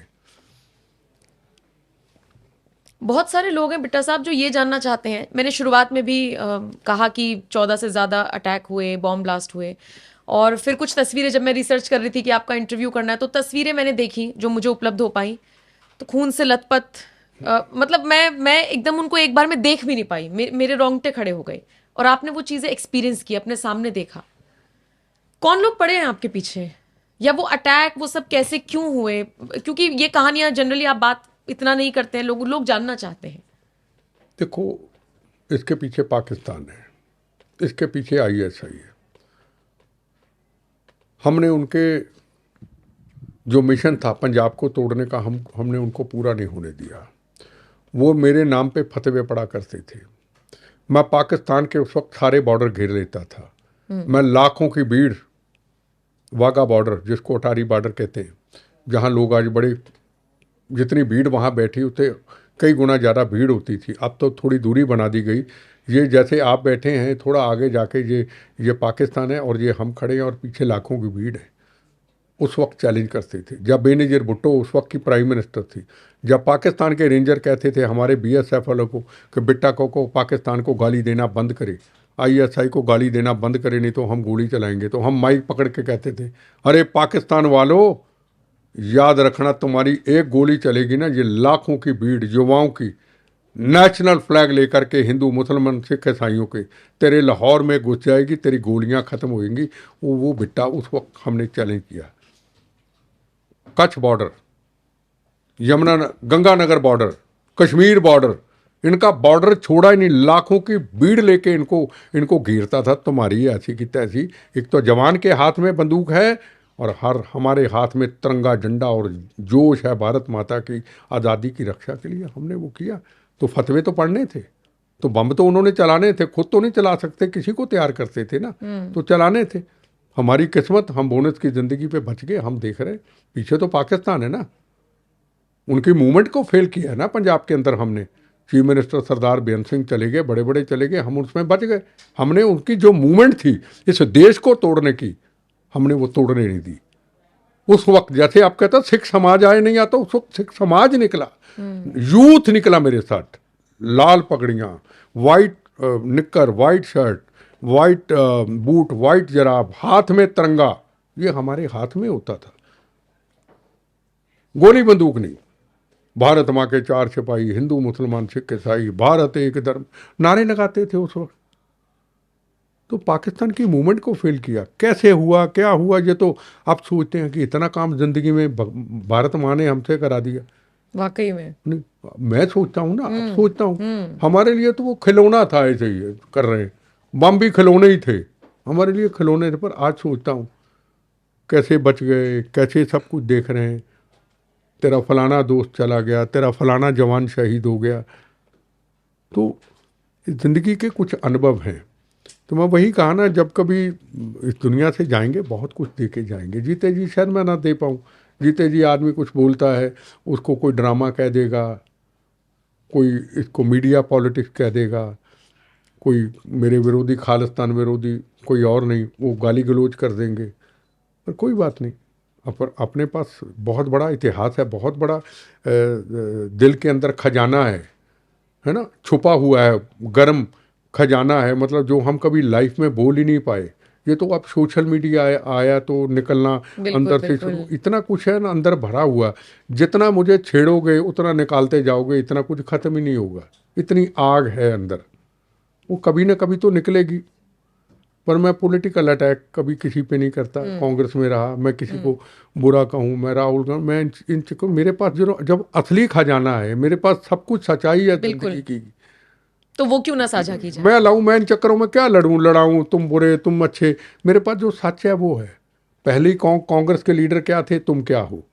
नहीं, मैं वही पूछना चाह रही थी, अभी मनमोहन सिंह जी का देहांत हुआ, वो हमारे बीच अब नहीं रहे, तो उनके स्मारक को लेकर, उस जमीन को लेकर, उनके सम्मान अपमान को लेकर कई तरीके की बातें हुई, कांग्रेस ने सवाल उठाए। अच्छा, आप अपने पार्टी के नेता के लिए लड़ रहे हैं या कोई बात उठा रहे हैं, कोई बुराई नहीं है, हालांकि वो देश के प्रधानमंत्री रहे हैं, सब उनको उतना ही प्यार करते थे मनमोहन सिंह को, लेकिन फिर कांग्रेस पर सवाल उठे कि इन्होंने पीवी नरसिम्हा राव के साथ क्या किया था। कांग्रेस मुख्यालय, मैं पहले आपको सवाल करता हूं, उनके शरीर को आने नहीं दिया गया था। मनमोहन सिंह जी को लेके कौन आए थे? नरसिम्हा राव जी। नरसिम्हा राव जी मनमोहन सिंह जी को सरकार में लेके आए, और नरसिम्हा राव जी उसी वक्त मुझे लेके राजनीति में दिल्ली में लाए। मुझे अपने बाद यूथ, वो कांग्रेस के प्रेसिडेंट, मुझे यूथ कांग्रेस का प्रेसिडेंट बनाया और उनको फाइनेंस मिनिस्टर बनाया। मैंने नरसिम्हा राव जी से एक दिन सवाल पूछा कि आपने मनमोहन सिंह जी को क्यों बनाया। मैं उनको पापा जी कह, मैं पापा जी आपने मनमोहन सिंह जी को क्यों बनाया, ये तो पॉलिटिशियन नहीं है ना, जितनी मेरी अकल समझ उस वक्त थी, है ना। कहते बेटा हमारा देश गिरवी रखा जा चुका है, हमारा देश फाइनेंशियली कमज़ोर हो चुका है, अगर मैं किसी पॉलिटिशियन को बना दिया तो को कमलनाथ को बना दे, को किसी और को बना दे, या और कई ऐसे लोगों को बना दिया, वो तो लूट फूट के खा जाएंगे। इसलिए मनमोहन सिंह को बनाया। ये एक्सपेरिमेंट है इनको, ये फाइनेंस के बहुत बड़े अच्छे माइंड वाले हैं, इसलिए मैंने बनाया, है ना। तो हम भी उस वक्त अगर कोई हमें को काम कहता था कि मनमोहन सिंह जी को फलाना काम कह दो, तो हम कहने से डरते थे ये करेंगे या नहीं करेंगे। लाए तो नरसिम्हा राव जी, उनको तो हम गाली गलौज देते हैं। पर आपने ये देखा होगा नरसिम्हा राव जी जिन्होंने इस देश की इकोनॉमिकली देश को खड़ा किया, नरसिम्हा राव जी ना चाहते मनमोहन सिंह जी आते। बिल्कुल, हाँ बिल्कुल, उनके हाथ में थी। उन्होंने ये तो नहीं देखा ये मेरा गुरु, उन्होंने कहा एक ऑफिसर है, ये देश को संभाल सकता, जिम्मेदारी, जैसे नरेंद्र मोदी जी ने अजीत डोभाल जी को बना दिया, नरेंद्र मोदी जी ने श्री रवि शंकर जी को फॉरेन मिनिस्टर बना दिया, पुरी साहब को बना, जो जो अनुभव था को ब्यूरोक्रेट मोदी जी ने उसको बना दिया कि मुझे राष्ट्र प्रथम है, मैं वर्कर अपनी पार्टी नहीं देखूंगा, मैं भारत माँ देखूंगा। ठीक है ना, ये सुने ना सुने मुझे भारत माँ प्यारी है। वही नरसिम्हा राव जी ने किया, ठीक है ना। अब नरसिम्हा राव जी ने जो देश के लिए किया, पंजाब के अंदर आतंकवाद था उसको समाप्त किया।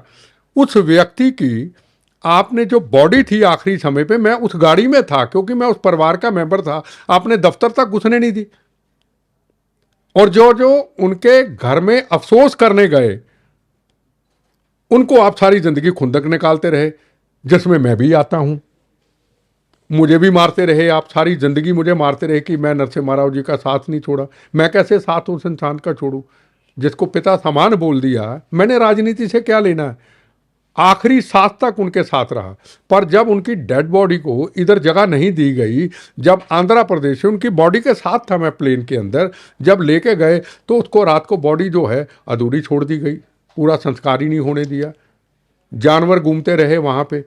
वो अपमान इनको इन्होंने क्या अपमान नहीं किया? और मनमोहन सिंह जी का किसी ने अपमान नहीं किया। अब कोई जगह अगर मिलनी है तो जगह दिल्ली है, जगह मिलने में टाइम लगता है। और नरसिम्हा राव जी को कितने सालों के बाद जगह मिली? मनमोहन सिंह जी को तो अभी दे दी। अब ये कहना एक सिख प्रधानमंत्री का अपमान हुआ ना। प्रधानमंत्री होता है वो ना सिख होता है, ना हिंदू होता है, ना मुसलमान होता है, ना ईसाई होता है। जो फौजी होता है ना वो हिंदू होता है, ना मुसलमान, ना सिख, ना ईसाई, वो एक भारत माँ का फौजी ही होता है। वो अपना कर्म धर्म निभाता है। इसलिए ये गंदी राजनीति करना ये कहाँ का तरीका है। आज डेथ हुई तो 5 मिनट में तो जगह तो नहीं मिलेगी, उसका एक वक्त लगेगा। संस्कार हो गया, अब उनका स्मारक बन जाएगा।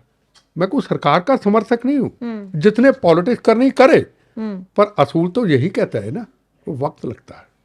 जी। पीवी नरसिम्हा राव से चिढ़ क्या थी कांग्रेस को? जो जितना मैंने पढ़ा मुझे तो ये समझ में आया कि वो वीकली रिपोर्ट दिया करते थे फोन करके सोनिया गांधी जी को। देखो जी, उन्होंने देना बंद कर दिया तो वो इस कदर नाराज हो गई। ये सच थी कहानी? मैं उनके बड़ा करीब था, पर मैं करीब था, राजनीति में करीब नहीं था। जो मुझे सेवा दी गई थी पूरे राष्ट्र के अंदर टेररिज्म के खिलाफ, देश के लिए, युवाओं को जगाने के लिए, युवाओं को काला पानी लेके जाना जेल के अंदर, उनको नया जोश देना, जो मेरा जो उनका संबंध था, एक बाप बेटे जैसा संबंध था। मुझे प्यार करते थे।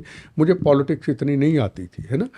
तो सवाल ये था कि वो बड़े आज़ाद विचारधारा के व्यक्ति थे, वो फ्रीडम फाइटर थे, है ना।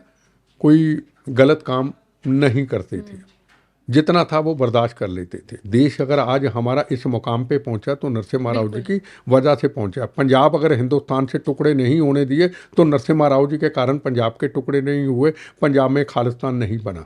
हमने अगर मौत का कफन बांध के काम किया तो उन्होंने मौत का कफन MS बिट्टा के ऊपर PM हाउस के यूथ कांग्रेस की रैली में किया था कि मैं चुनाव कराने जा रहा हूँ, बिट्टा मौत का कफन बांधना होगा। पंजाब को अमन शांति दिया।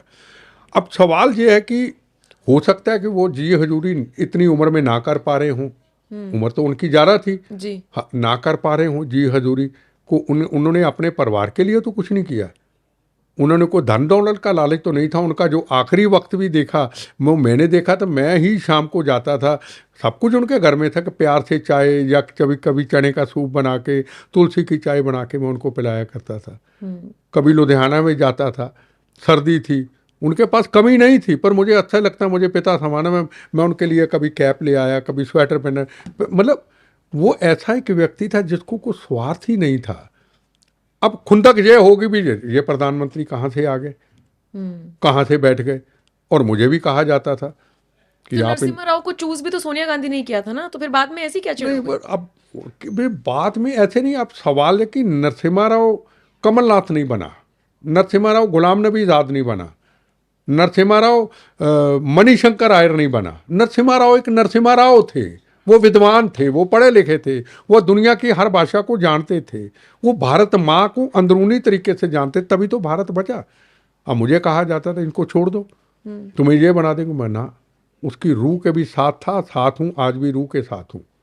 आज भी कहीं भगवान से प्रार्थना करता हूँ तो उनका चेहरा मेरे सामने आ जाता है, उनको याद करता हूँ। उन्हीं आत्मा जहाँ भी है सुखी रहे, सही रहे। हमने नहीं छोड़ा। मुझे राजनीतिक तौर पे, पहली बात तो मैं राजनीति करता नहीं। मुझे अगर इतनी मेंटली टॉर्चर किया गया कांग्रेस के अंदर, इतना मेंटली टॉर्चर किया गया उनके जाने के बाद, मैं आपको बता नहीं सकता। कई बार सुसाइड तक नौबत आ गई, इतना मेंटली टॉर्चर किया गया कि इससे सारी मौत ही अच्छी है। ये रोज रोज मारते हैं अंदरूनी तौर से, मौत ही अच्छी है। किस तरीके का टॉर्चर? वो नरसिम्हा राव के साथ रहे, अब वो चले गए, वो कांग्रेस के प्रेसिडेंट थे, वो हमारे प्रधानमंत्री थे, उन्होंने अमन शांति दिया, हमने कांग्रेस के लिए काम किया, आपने उनको बनाया, हमने बनाया, तो यही मेरा गुनाह है। ठीक है, मेरे गुनाह की सज़ा जो देनी दे दो, मैं उनकी रूह के भी साथ हूँ। सब छोड़ के मैंने नहीं छोड़ा। बड़े जुल्म किए इन्होंने, पर हमने कभी कुछ नहीं कहा, कोई बात नहीं। फिर क्या हुआ, बड़े जुल्म किए, बहुत मारा। एक होता ना आतंकवादियों, इनका जरा मारना था। जिन्होंने मेरे ऊपर हमले किए बम्बों से, उनको फांसी से बचाने तक चले गए। बताओ, बरी करवा दिया, छुड़वा ही दिया इन्होंने। मैं सोनिया गांधी को शिकायत लेके नहीं जा सकता था, पर उस आतंकवादी की माँ सोनिया गांधी को मिलने चली जाती। मैं अखबार दिखा देता हूँ, कांग्रेस के नेताओं के, इनके कहने पे अखबारों में स्टेटमेंट आती से, जिसने बिट्टा पे हमला किया इसको छोड़ दो। अंबिका सोनी कहती थी छोड़ दो। ठीक है, हम वो लड़ाई में पड़े नहीं, हम देश की बात में चले गए। हम लड़ाई को जो भगवान करेगा ठीक करेगा, इसलिए कि हम नरसिम्हा राव जी के साथ थे। वो एक अच्छे व्यक्ति थे, वो विद्वान व्यक्ति थे। आज अगर राम जन्मभूमि का निर्माण हुआ है तो नरसिम्हा राव जी के कारण ही हुआ है। उनको अपमानित इसलिए किया गया कि आपके टाइम पे राम जन्म बाबरी मस्जिद तोड़ेगी, तो तोड़ी तो कोई बुरा नहीं, तोड़ी तो तोड़ी। बाबर कौन था? बाबर काफिर था, औरंगजेब काफिर था, वो अजमेर शरीफ की तरह पीर पैगंबर नहीं थे। तोड़ी गए तो तोड़ेगी, तोड़ दी तो तोड़ दी, हो गया काम। अब बन गई, राम जन्मभूमि का निर्माण हो गया। नरसिम्हा राव ना नहीं रखता होता, ये भी खुंदक थी, ये भी खुंदक थी कि आपके होते हुए बाबरी मस्जिद टूट गई। तो बाबर कोई पीर पैगंबर थे क्या? जालिम थे, जुल्म किए, मंदिरों पे हमले किए, धर्मों पे हमले किए, धर्म परिवर्तन कराए। वो बाबर था, काफिर था बाबर। आए को मेरे से बहस कर ले। तो सही इंसान का साथ देना कोई गलत नहीं है, उसके लिए सजाए मौत भी मिल जाए कोई बात नहीं। बड़ा मारा इन्होंने। प्रणब मुखर्जी अपनी किताब में लिख कर गए हैं कि एंटी हिंदू सोनिया गांधी। मैं पॉलिटिकल या पर्सनल कमेंट तो आपसे नहीं चाहूंगी, ना ही आप करते हैं, लेकिन आपको कभी महसूस हुआ, क्योंकि आप तो कांग्रेस के वो बुनियादी ढांचे के साथ जुड़े रहे हैं, कि एक विचारधारा है उनकी ऐसी, या कांग्रेस पार्टी की या गांधी परिवार की, जो हिंदुओं के खिलाफ काम करती है? देखो जी, ना मैं हिंदू मुसलमान सिख ईसाई में मैं नहीं पढ़ता। मेरी लाइफ का एक अनुभव है।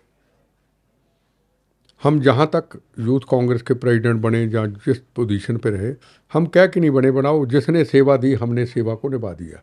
और सेवा जो की आंखों को यहाँ रख के की। जैसे एक जज होता है ना, अपनी आंखों को यहाँ, हमने राजनीति में रह के आंखों को यहाँ रखा। अगर शरद पवार का फोन आ गया, इसको हटा दो बना दो, नहीं हो सकता। अगर प्रधानमंत्री नरसिम्हा राव जी ने बोला है कि इसको हटा के इसको बना दो, तो हम उनको भी कह देते साहब ये पार्टी के खिलाफ, ये देश के खिलाफ, ये पार्टी हित में नहीं है, ये साहब नहीं हो सकता। साल में 3 बार 4 बार रिजाइन देने जाता था साहब, मैं नहीं कर पाऊंगा। तो उनको पता था हमारा बच्चा बिल्कुल साफ है, तो कभी मेरे से जिद नहीं किया। शरद पवार सब हमारे से लगते थे, दिग्विजय सिंह इसको बना दो, इसको हटा दो, ये नहीं होगा। जो सही था मैं कर देता था। सवाल जो नरसिम्हा राव जी के बारे में बोला कि उनके ऊपर जो ये इनके अंदर यही था कि ये व्यक्ति सक्सेसफुल प्रधानमंत्री कैसे बन गए, ये उनके अंदर था। और हमने उनकी सोच को लेके ही पूरा पहरा दिया, उस पर खड़े निकले। और सोनिया गांधी जी की जहाँ तक बात करते कि मैं जब नरसिम्हा राव जी हट गए तो मैं घर बैठ गया, भाई अब सोशल काम करेंगे। पर किसी ने मुझे कहा आप सोनिया गांधी जी को मिलो, मगर नहीं आ रहा, वो हो गया। अपन पॉलिटिक्स थोड़ा करते हैं, अपन तो सेवा करने आए थे। वो चले गए, पहले राजीव गांधी जी चले गए, उनके साथ की, अब ये हट गए तो अपन ने क्या, अपन नहीं कुछ करना, अपना ये कल्चर नहीं है। चलो बड़ा कंपेल किया, किसी ने कहा मिल लो, मैं मिलने चला गया। तो मैं गया उनके घर में, कहते जी वो कांग्रेस ऑफिस में है। मैं दिल में क्या, बेटा अब लैंड में तो लगने वाला है नहीं, जिसने यूथ कांग्रेस चला ली, सब कुछ भरा हुआ मेला छोड़ दिया, जिंदगी का पता नहीं, बोनस की जिंदगी, अब छोड़ना, अब हाथ पैर कहाँ जोड़ने, अब छोड़, जिसको जरूरत होगी बुला लेगा, नहीं तो। उसने कहा नहीं जी आप दफ्तर आ जाइए। मैं दफ्तर चला गया। जब देखा तो नरेंद्र तिवारी जी को कुर्सी पे बैठे हुए देखा। ये नरसिम्हा राव, ये सोनिया जी का अंदर ऑफिस है ना, नरेंद्र। फिर देखा माधुरा सिंधिया जी को, फिर देखा बरलाम जाखड़ को, फिर एक और सीनियर लीडर, 4 लीडर जब चेयर पे बैठे हुए देखे, है ना, तो मन में विचार आया कि तू तो कुछ भी नहीं है, ये तो बड़े सीनियर हैं। माधुरा सिंधिया जी बड़े सीनियर लीडर, नरेंद्र तिवारी जी बड़े सीनियर लीडर, है ना। तो चलो अब तो भी लग लाइन में। चलो मैं अंदर गया। अब मैं अपनी कहानी सुनाऊं, मैंने बम खाए थे, मैंने गोलियां खाई थी, मैं फलाना। अब मैं अपनी कहानी क्यों सुनाऊं, मुझे एक फीलिंग सी हुई कि बेटा आज के बाद दोबारा नहीं आना। हम पॉलिटिक्स में नहीं आए, हम राष्ट्र के लिए आए। हम सेवा दल के मेंबर रहे, हम कुछ बनने के लिए नहीं आए, हम कुर्सी सत्ता से दोस्ती नहीं। अनुभव हो गया कि अब नहीं जाना, फिर नहीं गए।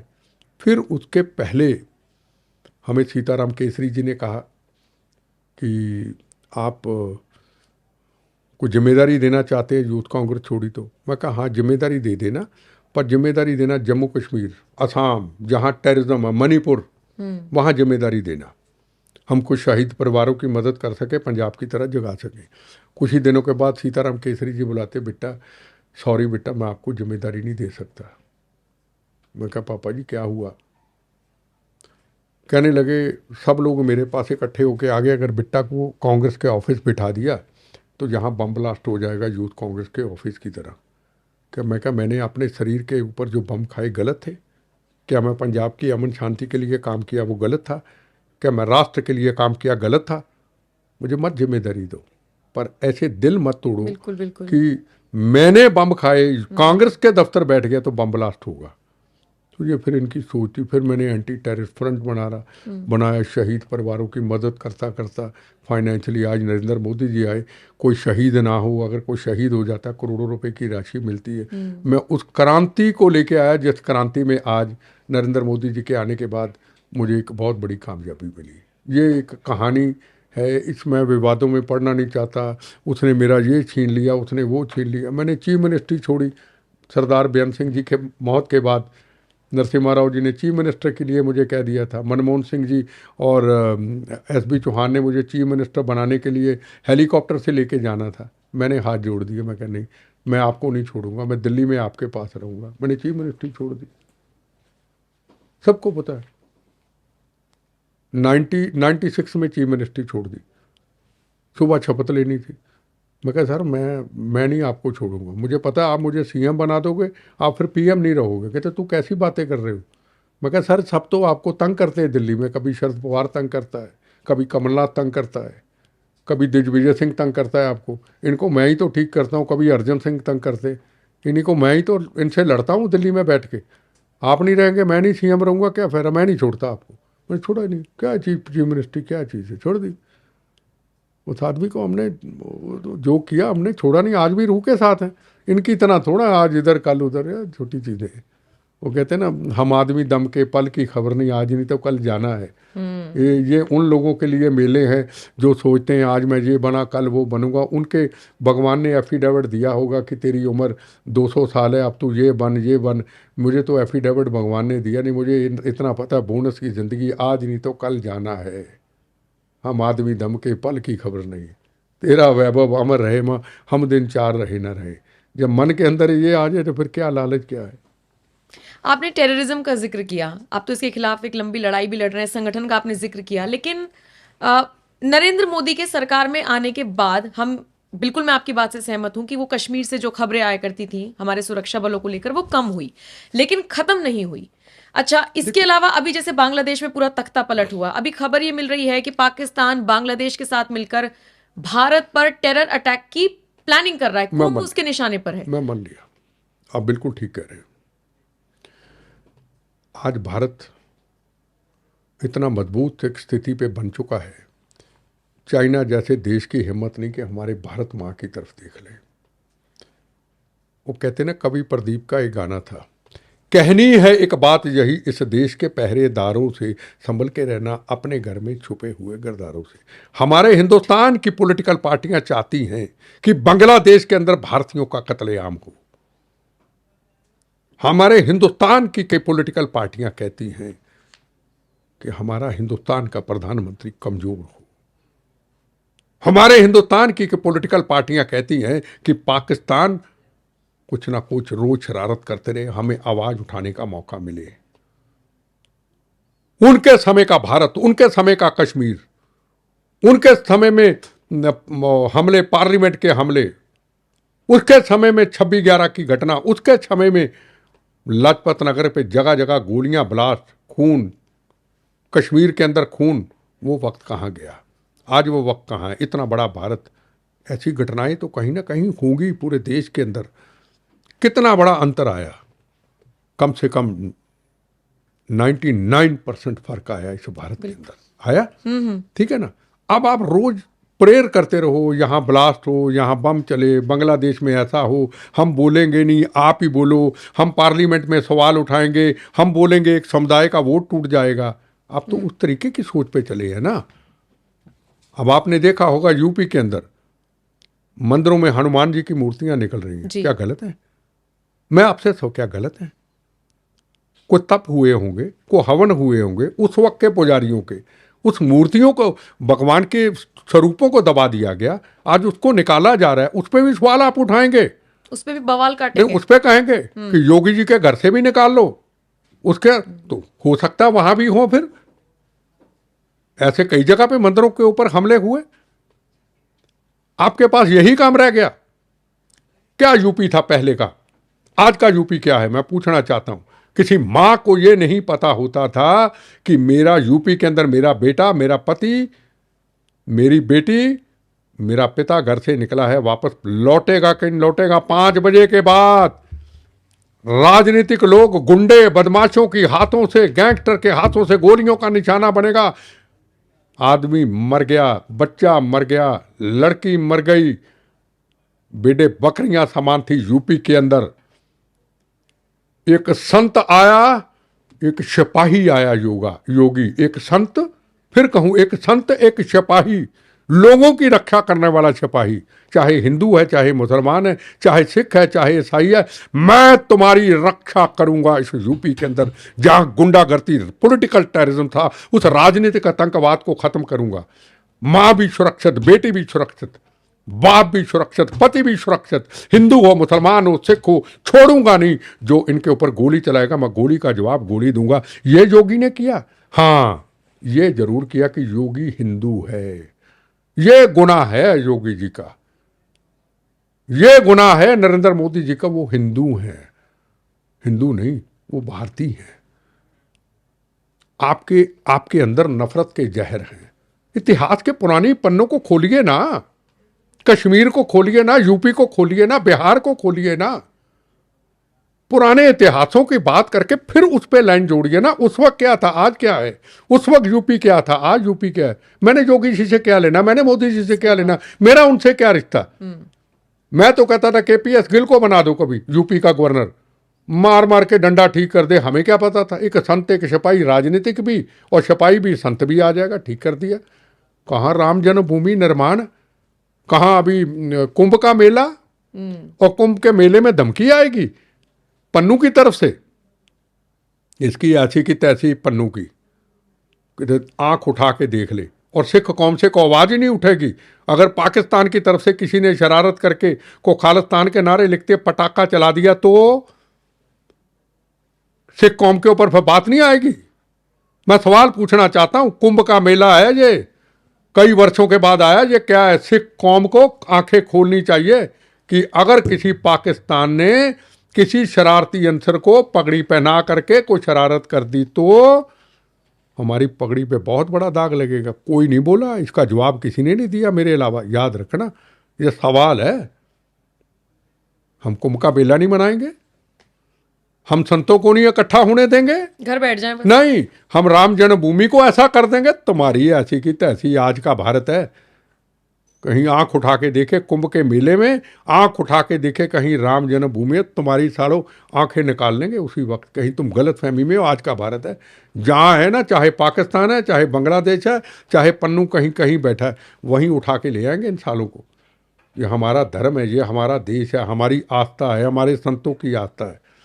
दुख हमें इस बात का है कि कुंभ के मेले के अंदर जब धमकी मिलती है खालिस्तानियों की तरफ से, पन्नू की तरफ से, मेरे सिख भाई की किसी की आवाज नहीं उठती। और जब राम जन्मभूमि का निर्माण होता है तो पंजाब के सिख धर्म के कुछ जिम्मेदार लोगों की आवाज उठती है कि हम मूर्ति पूजा पे कुछ सिख नहीं जाएगा। कई बार गया, कई बार जाता हूं, जाता रहूंगा। मूर्ति पूजा हजारों साल, करोड़ों साल पुराना इतिहास, लाखों साल पुराना इतिहास, राम जी की मूर्ति को मूर्ति पूजा बना दिया, मूर्ति कर दी। और वो धर्म को आप कह रहे हो जो धर्म हरमंदिर साहब में सिर झुकाता है? वाह भाई वाह। और कोई जवाब देने वाला नहीं, और डर के मारे को गए ही नहीं वहां पे। ना ना ना ना ना, नाराज हो जाएंगे। बताओ कौन गया, बताइए, बताओ। राम जन्मभूमि कौन गए? मूर्ति पूजा, हनुमान जी मूर्ति पूजा, विष्णु भगवान मूर्ति पूजा, कृष्ण भगवान मूर्ति पूजा। वाई तो ये ब्रेन वॉश कौन नहीं कर रहा है? नहीं, मेरा ब्रेन वॉश हो ना हो, हम सारे क्या ऐसे हैं? हम चुप क्यों रहते हैं? मेरी बात नहीं समझे क्या? गुरुद्वारा साहब में जब हिंदू धर्म के लोग 110 करोड़ हिंदू सिख धर्म में मत्था टेकने जाता है, कोई शंकराचार्य कहते हैं आप नहीं जाओगे? शंकराचार्य जी खुद जाके हरमंदिर साहब जाके सिर झुका के नमस्तक होते हैं। शंकराचार्य जी, हर स्वामी, हर साधु हरमंदिर साहब में नमस्तक होता है। तुम्हें कहने का क्या अधिकार है? ये मूर्ति पूजा, राम जी मूर्ति, कृष्ण जी की मूर्ति पूजा, हनुमान जी की मूर्ति पूजा, विष्णु भगवान की मूर्ति पूजा, बोले शंकर जी का शिवलिंग, पत्थर का शिवलिंग, बर्फ का टुकड़ा अमरनाथ पे। वाहे वो कोई जवाब देने वाला नहीं मेरा सिख भाई। मैं सवाल पूछना चाहता हूं, मुझे किसी से और नहीं पूछने सवाल, मैं अपने धर्म के जिम्मेदार लोगों से सवाल पूछना चाहता हूं। ये बहुत बड़े प्रश्न और बहुत बड़े सवाल हैं। वो कहते यार कोई बात नहीं, कह दो यार, तुम हमारे फिर भी बड़े भाई हो। कमाल होगी। ये बहुत बड़े सवाल और बहुत बड़े प्रश्न हैं जिनकी चर्चा नहीं होती। आप निकालो यूट्यूब चैनल, क्या क्या बोला जाता है हनुमान जी के ऊपर, क्या क्या बोला जाता है राम जी के ऊपर, क्या क्या बोला जाता है सीता माता जी के ऊपर। क्या बिगाड़ा यार हमने तुम्हारा? मतलब ऐसी चर्चाएं, ऐसा विषय, बेफजूल बातें। 19,000 हिंदू भाई भी मार दिए यार। अगला कहता कोई बात नहीं यार, तूने मार दिए ना पंजाब में, कोई बात नहीं यार, अगला रास्ता बनाओ। अब भी तुम हटने को तैयार नहीं। इतना खून पीने के बाद अभी भी खून के प्यासे हो तुम। सीधा कह रहे हो यार हमें हिंदू धर्म से नफरत है, बस कह दो यार। फिर जो चुप रहते मैं कहूं वो भी चुप रहना भी गुनाह, वो भी फिर इनके साथ है। हिंदू धर्म ने क्या बिगाड़ा? मुझे बताइए क्या बिगाड़ा हिंदू धर्म ने? सिख धर्म का क्या बिगाड़ा? 84 के दंगे हुए क्यों? आपकी गलतियों से 84 के दंगे। क्यों मारा इंदिरा गांधी को आपने? जैसे मोदी पॉपुलर है, उस वक्त वो भी एक पॉपुलर प्रधानमंत्री थी, लोगों में हृदयों में उनका नाम था। आपने क्यों 36,000 लोगों को मारा? क्यों हालात आपने ऐसे बनाए? 36,000 लोगों का खून पीने के बाद आज भी आप खून के प्यासे हो। हम मार देंगे, हम काट देंगे। हमारी पहचान गुरुओं ने ये नहीं दी। हमारी पहचान गुरुओं ने दी है मानवता की रक्षा। बिट्टा साहब, आपका जीवन तो लोग सार्थक समझते हैं, लेकिन एक कोई ऐसा आपको फैसला आपने लिया हो अपनी जिंदगी में जिसका आपको मलाल होता हो आज भी?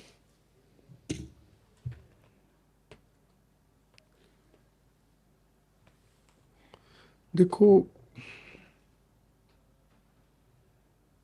जब जीवन ही बोनस है तो क्या मलाल क्या कह सकता हूँ। हाँ, ये मलाल मुझे ज़रूर ज़िंदगी में रहेगा। जो बम्बों से इतनी मेरे दर्दें होती हैं, ये सर्दी का टाइम है, प्लेट्स हैं, चुभती हैं, ये मुझे फूलों की तरह लगती हैं, है ना? क्योंकि ये लड़ाई मेरे देश की लड़ाई थी। इसमें खुशबू निकलती, मेरी दर्दों से खुशबू, रात की रानी की तरह, गुलाब के फूलों की तरह खुशबू मुझे आती है। ये मेरा एक कर्तव्य था। मुझे मलाल ये रहता है कि जब मेरे सिख भाई कनाडा के अंदर, अमेरिका के अंदर या कुछ पंजाब के अंदर खालिस्तान के नारे लगाते हैं, देश को तोड़ने की बात करते, और हमारे सिख भाई उसका जवाब नहीं देते, मुझे मलाल रहता है। ये मुझे मलाल है और ये मुझे मलाल रहेगा। मुझे दर्दों का मलाल नहीं है, ये मलाल मुझे रहेगा। और जो मैंने आपको पहले भी बताया कि मैंने क्यों अपना आखिरी समय में अपना मौत का स्थान क्यों गुजरात में, सौराष्ट्र में चुना, वो यही था कि इन्होंने जीते जी भी गंद बोलना है, जाने के बाद भी चंद लोगों ने गंद बोलना है। पर मुझे हर भारतीय की ब्लेसिंग मेरे साथ है। ये मुझे पता है कि मेरे काफ़िले में को ना हो, पर घर बैठे हर भारतीय की ब्लेसिंग मेरे साथ है। और अगला मलाल ये है कि जो भगत सिंह, राजगुरु सुखदेव, मंगल पांडे, सफ़ाकुल्ला खां, रानी झांसी, जलियांवाला बाग के शहीदों ने जो कुर्बानी देके इस भारत को आज़ादी लेके दी थी, उस भारत की आज़ादी की रक्षा हम कर नहीं पाए। उनकी विरासत को हमने दूर कर दिया। हम खुद ही जो हैं अपने आप को उबारने लग गए। उन शहीदों को हमने दूर कर दिया। ये मलाल मुझे रहेगा। एक आखिरी सवाल, बहुत जगह आपसे पूछा गया है, मैं चाहूंगी आप हमारे दर्शकों को भी बता दें कि जिंदा शहीद आपको क्यों कहा जाता है और ये दर्जा आपको दिया किसने था? देखो, ये जिंदा शहीद लाल किला में जब मेरे ऊपर पहले बम ब्लास्ट हुआ था, लाल किला में रैली थी, इतने बम्बों गोलियों के बाद नरसिम्हा राव जी के मुंह से निकला कि बेटा जिंदा शहीद है, और मुझे जिंदा शहीद का अवार्ड दिया गया था। मैं जिंदा भी हूँ, मैं शहीद अपने आप को नहीं कह सकता, क्योंकि शहीद कहना, कुर्बानी कहना बहुत बड़ी बात है। मैं मरा हुआ भी हूँ, जिंदा भी हूँ, अपनी आँखों से इस बोनस की ज़िंदगी में तमाशे देख रहा हूँ, है ना। अच्छा भी देख रहा हूँ और बुराइयां भी मैं देख रहा हूँ कि देश में शायद भगवान ने मुझे इसलिए यहाँ छोड़ा है कि मैं भी जवानों के साथ चले जाता। जब बम ब्लास्ट हुए मेरे जवान चले गए, कई बार कहता मैं भी आपके साथ चले जाता, पर भगवान ने कहा नहीं, तू अपने सामने सब कुछ देख के आना। मर जाता उस वक्त तो लोग कोई शहीद कह देते, अब मरा नहीं तो कई लोग ऐसे भी हैं जो कहते हैं यार अभी मरता भी नहीं। वो भी कांग्रेस पार्टी के कोई ऐसे लोग हैं जो कहते हैं अभी मरा भी नहीं, खालिस्तानी कहते मरा भी नहीं। तो तमाशे देख रहा हूँ। तो मैं यही सबको कहना चाहूँगा कि हमें प्रथम राष्ट्र रखना चाहिए और सोच हमारी भारत होनी चाहिए। वंदे मातरम। Thank you. जय हिंद सर। बहुत बहुत शुक्रिया, आप स्टूडियो में आए, आपने वक्त निकाला। एमएस बिट्टा साहब, आप साहब को आपने सुना, उनके विचार आपने सुने, अक्सर सुने होंगे, लेकिन मुझे लगता है ये पॉडकास्ट और भी ज्यादा आपके अंदर तक गया होगा, क्योंकि मेरे रोंगटे खड़े हो गए जिस तरीके से वो अपनी बात रख रहे थे। और आप अपने आप को देशभक्त नहीं कहलाना, आप कहते, अभी हम इस पर चर्चा कर रहे थे, लेकिन मैं तो कहूंगी कि आज मुलाकात हुई है एक सच्चे देशभक्त से। जय हिंद सर। और बाकी आपको ये पॉडकास्ट कैसा लगा, दर्शकों के ऊपर छोड़कर जा रही हूँ, कमेंट सेक्शन में हमें जरूर बताइएगा। नमस्कार।